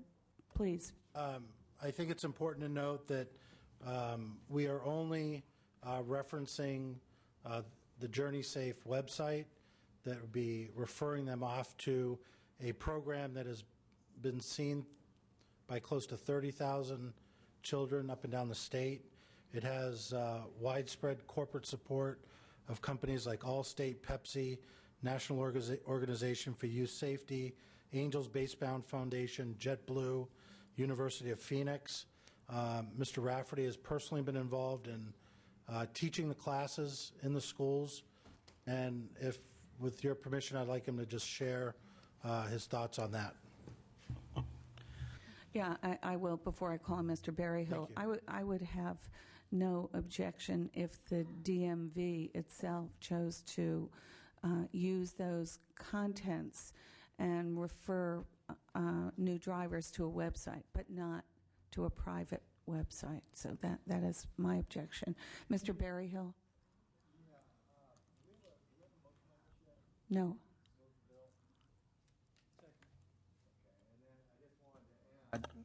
Just wanted to add that I know my son's a senior in high school, and last year he went through, what is it, every 15 minutes program where it draws attention to teenage drivers and what it's like to lose them. And as my son being involved, I cannot imagine, and my deepest sympathies to Mr. Rafferty. But anything we can do to draw attention to teenage drivers and to try to keep them as safe as possible, I'm all for. So I appreciate the author here carrying this bill and support it. Mr. Miller, would you like to close? I was going to ask Mr. Rafferty to share his thought on his experience in teaching one of these classes. I had already closed, referencing the corporate sponsorships and the number of kids that have actually gone through the program. We've had many kids go through the program. We do it with the CHP and a Smart Start program. We basically have our 5 5s, as we call them, and it's very impactful for the kids to see the program, to understand it, and to be able to have a voice, and to be able to understand that you are solely responsible when you are a driver or a passenger for everybody in that car. So it's something I believe that we need our kids to understand at an early age, because we do lose 6,000 a year, and 4,000 of those children that we do lose are passengers. So it's something that needs to be addressed. It's becoming a big epidemic. I mean, we have a lot of other things to address, but this is becoming a gigantic epidemic. There's not one person that you start talking to that doesn't know of someone who's been injured or killed in an accident. So I think this is very valuable information, and it helps the parents. I mean, we have the talks all the time with our kids about the drugs and the alcohol, but we just don't have the driving talk, which we need to have the driving talk. Thank you. Thank you, Madam Chair. Thank you. Seeing no other comments, Madam Secretary, could you call the roll? Lowenthal. Jeffries. Jeffries, aye. Bill Berryhill. Berryhill, aye. Blumenfield. Buchanan. Ing. Furtani. Galgiani. Hayashi. Miller. Aye. Miller, aye. Nilo. Norby. Portantino. Florio. 3-0, it's on call. 3-0, your bill is on call. Thank you.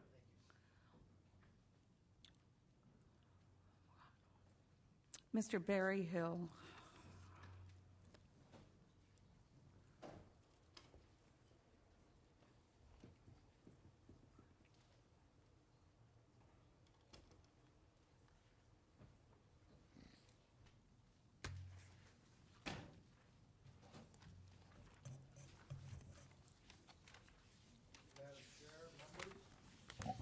Members, I have before you, I think I can read better without my glasses there. That's telling me something. Must be the right vitamins. I have before you a bill that I'm carrying for the motorcycle dealers of California, whom we all have as constituents in all of our districts. These small businesses are asking for a reasonable compromise on the amount of inventory that they are being forced to carry in these uncertain economic times by the motorcycle manufacturers. California dealers often have leftover motorcycles in their inventory that are 2 or even 3 years old. And that is because they have to take the amount and mix of product dictated by the manufacturer, or else not receive rebates and incentive packages that are passed on to the dealer's customers. My bill simply allows dealers to limit the product that they have to accept, for which they are charged flooring fees. In order to cope with the added costs of paying these flooring fees for models that they can't move, many of these dealers have had to lay off staff and eliminate advertising, which further depresses sales. The main purpose of this bill is simply to promote negotiations between these multinational manufacturers and the dealers in our state that provide critical tax revenue. 2 years ago, a little history. 2 years ago, a similar bill was introduced. It sailed through this House and was parked on the Senate floor. It sparked one meeting, but nothing was ever resolved. This bill is simply intended to try to rekindle the fire of those discussions.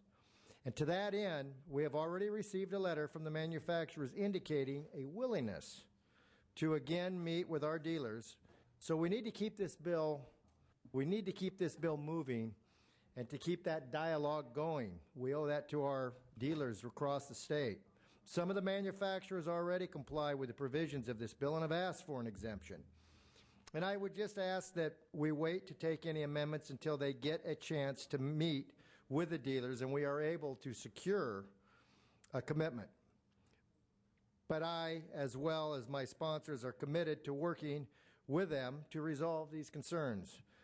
I have with me today James Lombardo and John Poliwota with the California Manufacturing Dealers Association.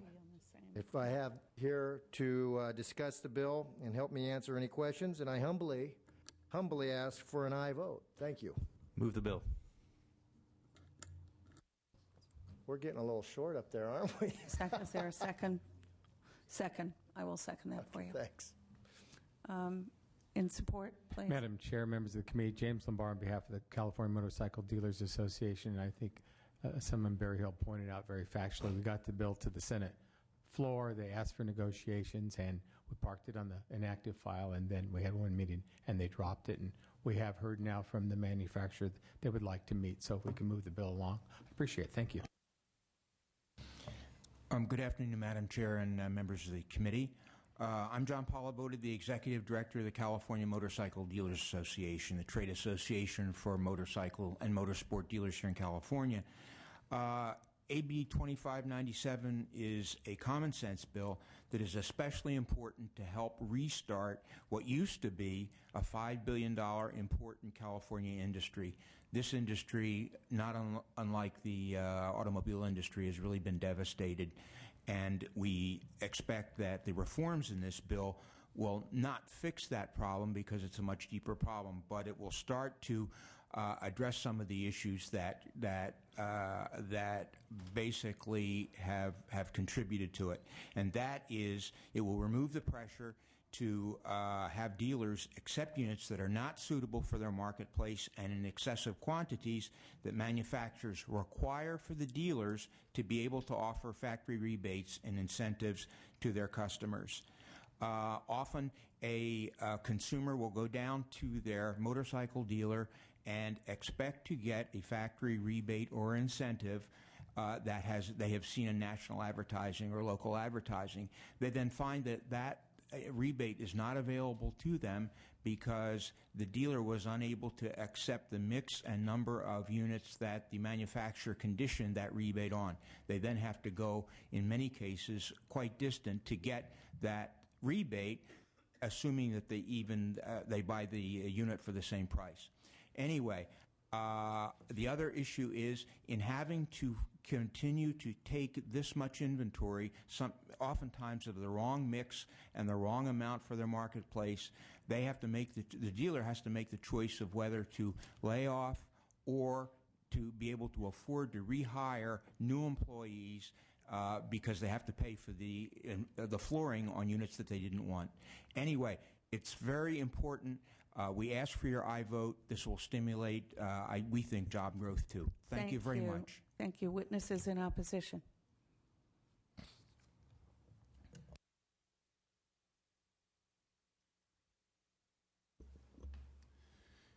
Thank you, Madam Chair. Dave Ackerman, representing the Harley-Davidson Motor Corporation. We are opposed to the legislation. I thought in spite of the authors and the sponsors' offer to meet, which we have been talking probably for the last year and a half with them. We're always willing to meet and discuss, but this is not a simple bill. I think if we were in Health Committee, this would be looked at as a scope of practice bill. So you can see there's two sides to it and two sides that have very strong opinions about it. Franchise law is indeed very complicated, and there's always friction in franchises, whether you're a franchisee in the fast food industry, the construction industry, automobile industry, or motorsports industry, as this bill deals with. Just for the record, we will meet, we will talk, we have been talking, no problem with that, but I think it's important to lay out the reasons why we haven't come to a meeting of the minds yet. First off, we're not really convinced that there's a clear reason why there should be separate statute and franchise with vehicles dealing just with motorsports to where you already have franchise law dealing with the automobile industry.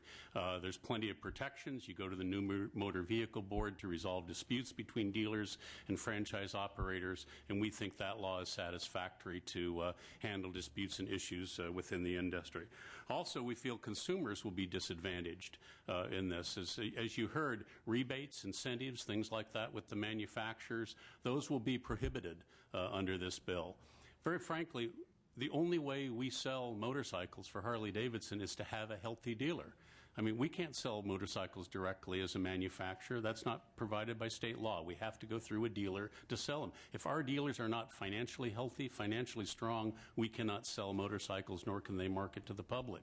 So you can see how important it is to have a relationship with our dealers that are healthy. If they have a set of rules that binds the manufacturer, you're going to have dealers disadvantaged in the process as well. And Madam Chair, there's a whole host of other reasons that we don't have time to get into here, but it's a very complicated issue. Thank you. Hi. Madam Chair, members, Bill Doring, representing the Motorcycle Industry Council. I echo Mr. Ackerman's comments here, and it was my client, the Motorcycle Industry Council, that sent the letter to Mr. Berryhill saying that we would open those discussions. So if we're open to discussions, I'm not sure the need for the legislation. Thank you. Seeing no other witnesses, Mr. Berryhill, would you like to close? Yeah, thank you, Madam Chair. This bill was obviously a very important bill 2 years ago. Nothing ever came out of the discussions with the industry. Today, in today's market and today's economy, this bill is more important than ever, and it's important that we keep the dialogue going. So I respectfully, for those reasons, ask for your aye vote. Thank you. I need a motion on this bill. You already got one, I think. Oh, you did? Okay, very good. It seems unusual to see the 4 witnesses on 2 different sides. But actually, for that reason, and I believe that there's going to be continued conversation, I will support it with that understanding. Madam Secretary, you call the roll? Lowenthal? Aye. Lowenthal, aye. Jeffries. Bill Berryhill. Aye. Berryhill, aye. Blumenfield. Blumenfield, aye. Buchanan. Ing. Furutani. Galgiani. Hayashi. Miller. Nilo. Norby. Portantino. Aye. Portantino, aye. Solorio. Okay, it's 4-0. It's on call. 4-0. It's on call, Mr. Berryhill. Mr. Blumenfield, you're up.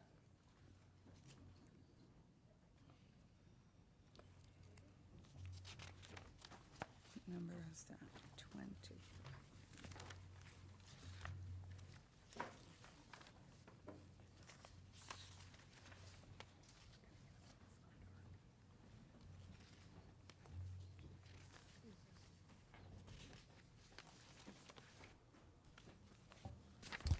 Madam Chair, members, I've placed some props in front of the podium here for you to see what we're talking about in this bill. I rise today in support of AB 2756. This is a bill about road spam. You're all familiar with spam that you get on your email and you hit delete. Well, you can't hit delete on these things. And this spam has crossed the virtual boundary and entered our cities and our communities. It is a blight in our community, and it is this. I mean, the terms are not hyperbolic. I mean, this is a plague on our community. It's beginning here in the San Fernando Valley, or in my community, and it's going to expand like a weed into all of your communities as well. So I urge you, this is a way that we can nip it in the bud before it gets to all of your communities. It's not only is it ugly, but these kind of ads, and I say, again, I call it spam because you're talking about things like Viagra ads, massage parlor ads. They're popping up on the street corners in these unhitched trailers. And in addition to being unsightly, they are also dangerous. They often blow down into the street. They take up valuable parking spaces that the community wants to use. And cars are often having to swerve around them, and they've caused accidents. So for all these reasons, what's important is to get rid of them. And why isn't the city doing it themselves? That's the question that comes to mind. That was the first question that came to my mind when I talked to the city about it, because they certainly want to get rid of them. The problem is, in the way the law currently exists and the way some court cases have come down, in order to get rid of them, they have to post signs at every entrance to the city. And in a big city like Los Angeles, that's very difficult. Small cities can sometimes do that. So to fix this problem, because that would be incredibly costly to have to put up a sign everywhere you don't want to have one of these things. So you flip the presumption on that and you say these are banned unless, and you make it permissive, unless a city or locality wants to have them, in which case they can create their own structure and they can permit them and they can do whatever they want to allow them. By doing this, you have a permissive regulation, but you also give the cities the tools that they need to get rid of this. And it's interesting. I mean, this issue alone, I've had more constituents talk to me about this than any other issue. I can honestly say that, which is amazing given the major issues that are facing us these days, and the budget and everything else. But this is something that affects people every day in their communities, and the people in the San Fernando Valley are mad as hell, and they don't want to take it anymore. So with that, I ask for your aye vote and ask for the... Thank you very much. Witnesses in support. Thank you, Madam Chair and members of the committee. Andrew Antwi here today on behalf of the City of Los Angeles. We thank Assemblymember Bloomfield for authoring this bill. There's been attempts that have been happening almost in parallel motion. I think elected officials at the local and state level have been hearing from constituents about this problem of these mobile billboards being placed and unregulated, and efforts at the city level to cite these, the owners of these mobile billboards have basically been met with lawsuits over time. When these items were impounded, the city was sued. There's language in current law which talks about preemption. There's also language that authorizes a local jurisdiction to adopt an ordinance to enforce parking rules on public routes. The issue here, though, is that there's an ambiguity. Due to some of the legal history on this issue, we would like clear state authority to do enforcement of these mobile billboards, and we think this bill does that. Assemblymember Bloomfield was already working on this proposal when our city council actually adopted this as part of our legislative program. We offered to be the sponsor. We thank him for agreeing to do that. At the same time we're doing this, the city is also pursuing measures at the local level to try and adopt an ordinance. We're trying everything we can to make sure that we can crack down on this unregulated, unlawful advertising on city streets. Thank you. We ask for your support of this measure. Thank you. Any other witness in support? Witness in opposition? Oh, in support? Please join us. Hi, I'm Adam George with Sierra Club, California, and we support this bill. Thank you. Opposition? That's a no. Any members want to make comments? Yes, Mr. Soloria. I just have a question. So this would only apply to on streets. What about parking lots? It does not apply to parking lots. It has a specific exclusion for parking lots. Why not parking lots if they're parking lots that are visible right from the street? Because that's also spam. There's certainly an argument that could be made to extend it to that. I mean, the big, we're trying to keep there's a lot of problems that people are concerned with in terms of advertising. And I was trying to keep this bill as narrowly focused to the biggest problem at hand in the San Fernando Valley, which is these unhitched trailers along the roadways. Well, I'd like to continue the conversation with you, because what I've seen too, from my city background, is that then we'll move on to a private parking lot, and so all it's going to do is move 4 feet over, and so we need to think about how to handle that. Although with the private parking lots, we specifically didn't want to touch private property. But maybe then public parking lots. Again, maybe public parking. I do want support. I'd be willing to talk about that. The private, I don't want to touch private property. I've had discussions with private property owners. In fact, at first we had some concerns from various folks who like to have for example, car dealers originally had some concerns. They like to have these on their own property, which is fine. But what they really don't like, of course, is they don't like to have them in front of their property because someone else pulls up a thing saying, hey, buy a used car at Charlie's down the street, and they don't pay for that advertising, whereas the legitimate business owner is paying for an advertisement right on their property. So at this point, the bill is limited to public right-of-ways, and that's the way I'd like to keep it on streets. I'm open to the discussion about public parking lots, but I don't want to. I'll want to discuss it further with you. I do applaud you for your leadership on this because there is more and more visual blight on our streets, and this would be helpful. Thank you. Any other comments? Mr. Berryhill. So this, if a city wants out of this, they can opt out. This is statewide, but you can opt out. You can opt out, absolutely. Cities can pass their we make it permissive, so cities can, if they want these things, don't know why, but if they should choose that for whatever reason, they can implement their own regulations. They can allow them. Might be a culture thing in a city, I mean, spam is in. It might be, and that's fine. I don't want to preclude that. I know that in my community and in my city, it's the furthest thing in the world that people want. But it was necessary to flip the burden in order to make it possible to enforce. Any other comments? Well, I'm certainly supportive of this bill, Mr. Blumenfield, coming from a city council that tried so hard to regulate blight, and I consider these blight that really impact the quality of life. So I'm very, very supportive of your bill. Seeing no other comments, would you like to close? Respectfully ask for your aye vote. Thank you, Madam Secretary. Could you call the roll? We need a motion, Mr. Solorio. Was that Anthony? Please call the roll. The motions to pass.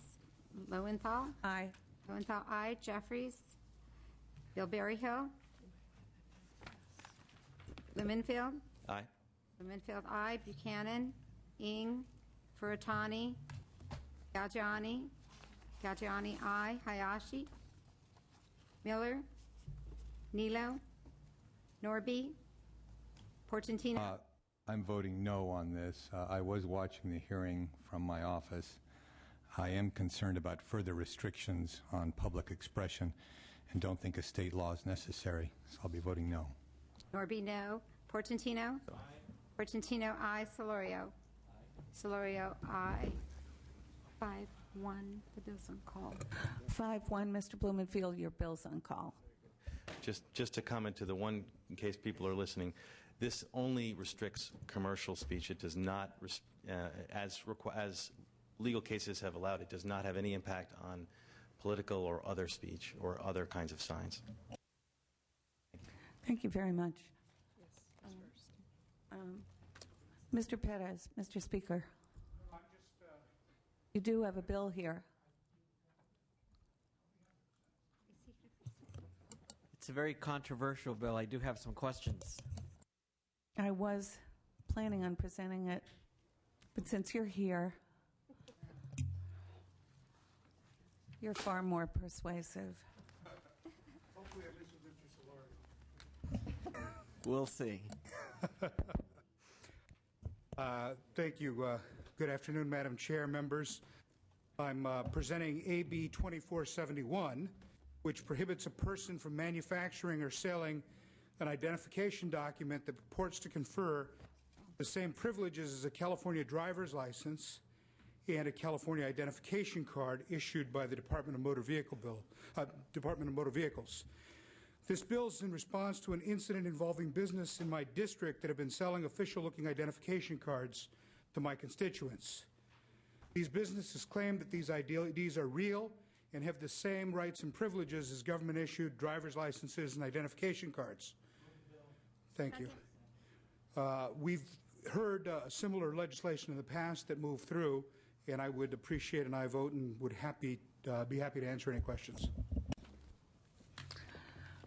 Witnesses in support or opposition? Questions? Is there a motion here? We have motions. Would you like to close, Mr. Pettis? Respectfully ask for your aye vote. Thank you. This is a very common sense bill, and I recommend an aye vote. Madam Secretary? Do you pass to appropriations? Lowenthal? Aye. Lowenthal, aye. Jeffries? Berryhill? Aye. Berryhill, aye. Blumenfield? Buchanan? Ing? Furutani? Galgiani? Aye. Galgiani, aye. Hayashi? Miller? Miller, aye. Nilo? Norby? Portantino? Portantino, aye. Solorio? Well done, Mr. Speaker. Aye. Solorio, aye. 6-0. 6-0, Mr. Pettis, your bill is on call. Your other two bills are on consent. For those members that are in their offices listening, we're down to the last few bills, so please come on down. Mr. Bradford?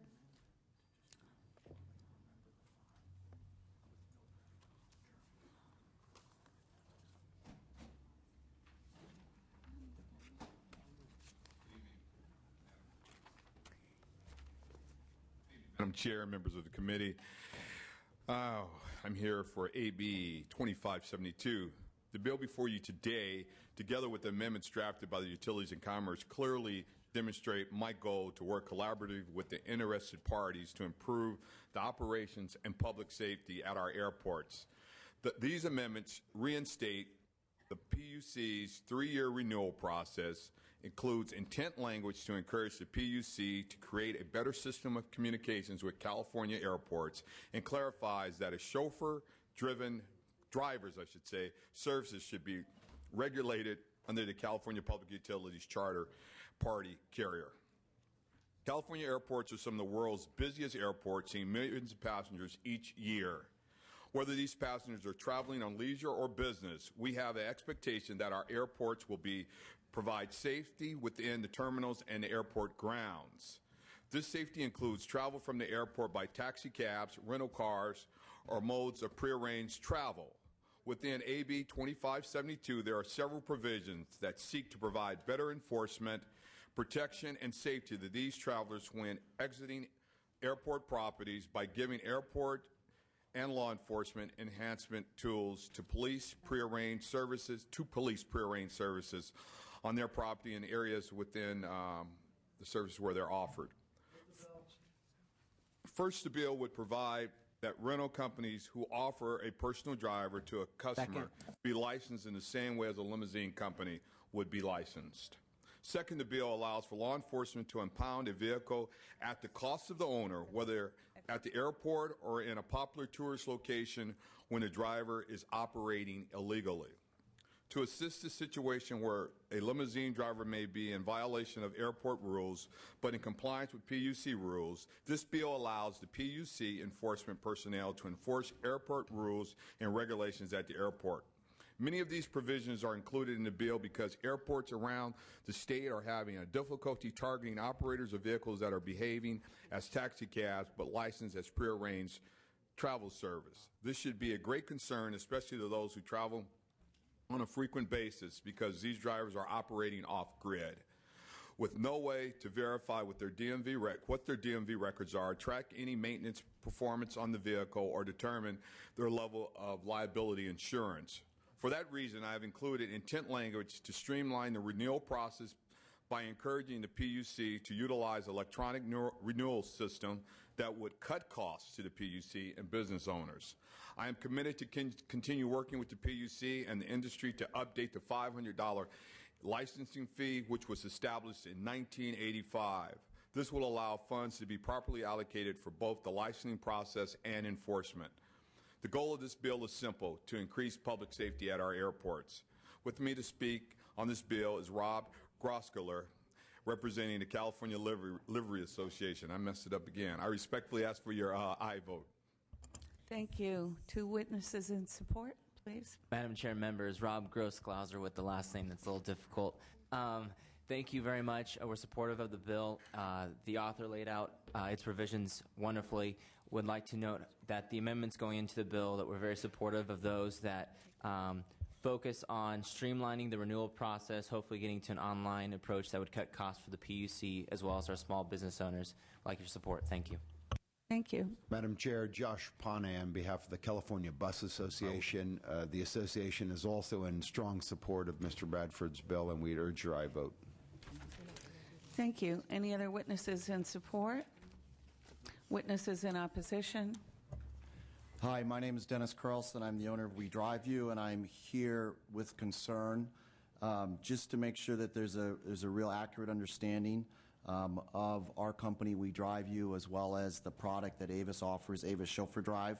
We are working with the author's office, so we are in positive discussions. Briefly, We Drive You is a staffing service. We are not a limousine service. We do not provide a vehicle. Our chauffeurs, who are employees of our company, are fully insured and certified with fully checked out backgrounds. They drive the customer's car. The Avis Chauffeur Drive product that has been of great misconception is a product where the Avis customer rents an Avis car in their name and has the option to have a driver or a chauffeur drive that car for them. They can get that driver from anywhere they prefer, a friend, an associate, or they can contact We Drive You to get a driver who's been fully insured and checked out. I'm happy to answer any questions about We Drive You or Avis's product, Avis Chauffeur Drive. Thank you very much. Without any other witnesses, any comments from members, questions? Move the bill. We had a motion, I believe. Okay, Mr. Miller, it is your motion to clarify. You already closed, Mr. Bradford. Thank you very much. This is another work in progress, and I would recommend a do pass on this bill. Could you please call the roll? Motions to pass is amended. Lowenthal. Aye. Lowenthal, aye. Jeffries. Bilberry Hill. Blumenfield. Blumenfield, aye. Buchanan. Ing. Bertani. Bertani, aye. Galgiani. Galgiani, aye. Hayashi. Miller. Miller, aye. Nilo. Nilo, aye. Norby. Portantino. Portantino, aye. Solorio. Solorio, aye. 8-0. Is that? It's 8-0, Mr. Bradford. Your bill is out. Thank you, Madam Chair, members of the committee. Thank you.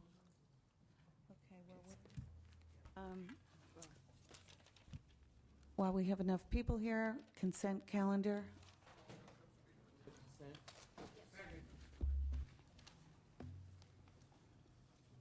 Please call the roll. Lowenthal. Aye. Lowenthal, aye. Jeffries. Bilberry Hill. Blumenfield. Blumenfield, aye. Buchanan. Ing. Furutani. Furutani. Consent. Consent calendar. Furutani, aye. Galgiani. Galgiani, aye. Hayashi. Miller. Miller, aye. Nilo. Nilo, aye. Norby. Portantino. Portantino, aye. Solorio. Solorio, aye. The consent calendar is out. 8-0. 8-0 was the vote on the consent calendar.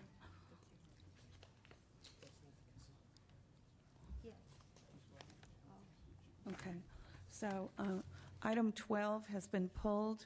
We are waiting for Mr. Eng to come down, who has one more. We can lift the call on some of the others.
I want to lift the call on AB 2099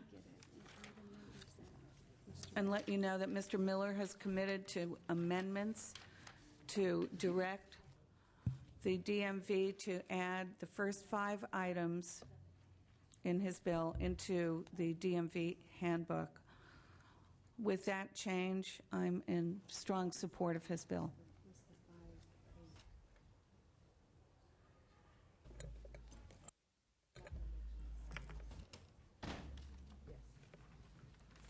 Okay, the action on AB 2099 do pass as amended. Is do pass to appropriations. The amendments will be taken in appropriations. Lowenthal? Aye. Lowenthal, aye. Blumenfield?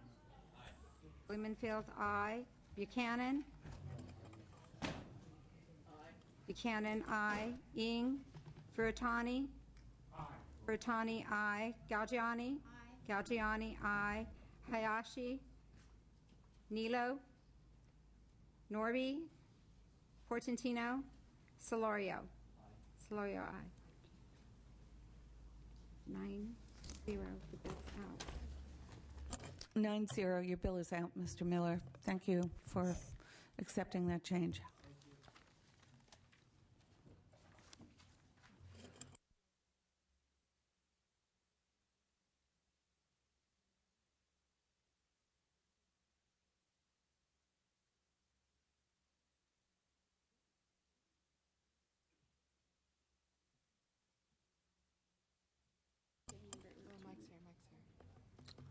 Here comes the author of the hour, Mr. Eng. Yes, please, your bill's up. Okay, 2620? 10. Which one? Number 10 first. Okay. 2289. AB 2289.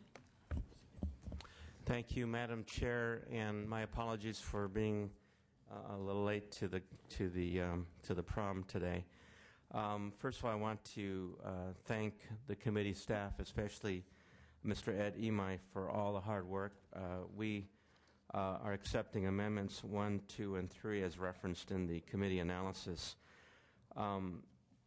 California's depends on its smog check programs to make sure that we have efficient air quality. Our smog check statutes have not been revised in any significant way since the program started in 1994. But in that 16-year interval, the vehicle and smog test technology have both changed. A recent study based on random roadside smog checks found that a large percentage of vehicles failed roadside audits, interestingly, after having recently received a passing grade at the smog test station. The study concluded that this was due to either inadequate repairs or inappropriate inspection practices. AB 2289 members will update California's smog check program by adopting some of the best practices used by up to 22 other states. It is sponsored by the Department of Consumer Affairs Bureau of Automotive Repair and the California Air Resources Board. The bill has 2 main components, and I'll conclude with that. Component 1 modernizes the smog check program by authorizing the use of onboard diagnostic systems, OBD, instead of a dynamometer for smog checks in cars equipped with these systems. That should reduce the time and cost of a smog check. Other states have already adopted this reform and take half the time to do an inspection and charge half the amount that Californians typically pay. Second component improves the management and oversight of the smog check industry.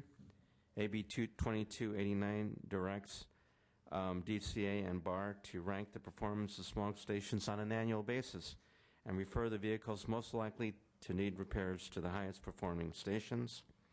The bill also streamlines the enforcement process for stations that perform regular inspections. AB 2289 will make sure that consumers have faster, lower-cost smog checks, and get this, when it is in operation, will reduce smog-forming emissions by 70 tons a day. That's the equivalent, members, of taking 800,000 cars off the road. I have representatives from BAR and CARB to respond to any questions, and will ultimately respectfully request an aye vote. Thank you. Two witnesses in support, please. Laura Zuniga for the Department of Consumer Affairs, Bureau of Automotive Repair. I'm actually going to turn it over to Sherry Mel, who's the chief of the Bureau, for testimony. This proposed legislation has the potential to make smog check faster and cheaper for millions of Californians, while also helping in our fight against air pollution. We will be able to take advantage of technical advances in vehicles, the OBD2 system, to streamline the program for consumers. And this legislation would require vehicles that cause most of the pollution to have smog checks performed by stations that meet high performance standards, and we would ask for your aye vote. Thank you. Rob Oglesby, Legislative Director for the Air Resources Board, and I just want to underscore how important this is for reducing smog-forming emissions. 70 tons is a big ticket item, so we don't have any other strategies that in one item can deliver that kind of emission reductions. We work hard to get a single ton of emissions out of the air. This is a win-win. It's a win for clean air, and it's a win for consumers. I have with me Tom Coquette, our Chief Deputy Executive Officer, who's available to answer any questions you have. Thank you. Other witnesses in support, please state your name and affiliation.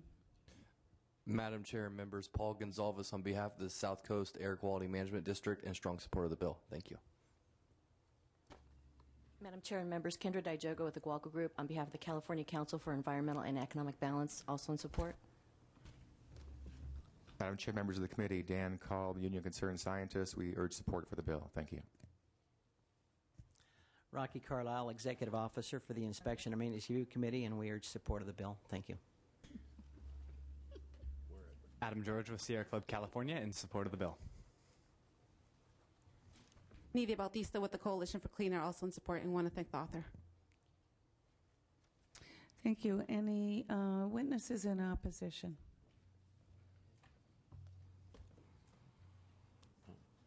Give up your chairs.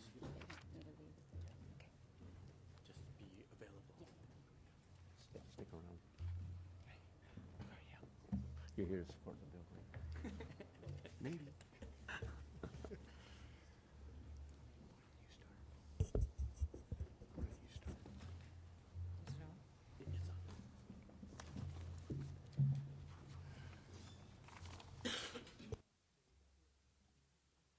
Thank you, Madam Chair and members of the committee. My name is Susan Ward. I represent the California Admissions Testing Industry Association. We're the test-only station owners of California. AB 2289 will have the most significant impact on my segment of industry. As written, it will have catastrophic economic impact on the test-only industry and its employees. It will cause the loss of 2,200 small businesses and 4,500 jobs, with an annual economic impact of $216 million. Test-only stations were created by the legislature and in good faith have made substantial business investments in equipment and leased facility. The BAR actively recruited business development in the test-only industry. Test-only stations, per the design by the BAR, were designed by the Air Board and created by the legislature, required the separation of the test and the repair. Today in market, our only function is to test vehicles. AB 2289 will effectively end the tenet of the separation of the test and repair, but we will remain restricted by the old program standards. In fact, AB 2289 creates a transition model where test-only stations cannot transition and modify existing models to remain economically viable. This will leave approximately 1,760 test-only stations employing 4,500 technicians immediately excluded from the program when it rolls out, and eventually the loss of all businesses. The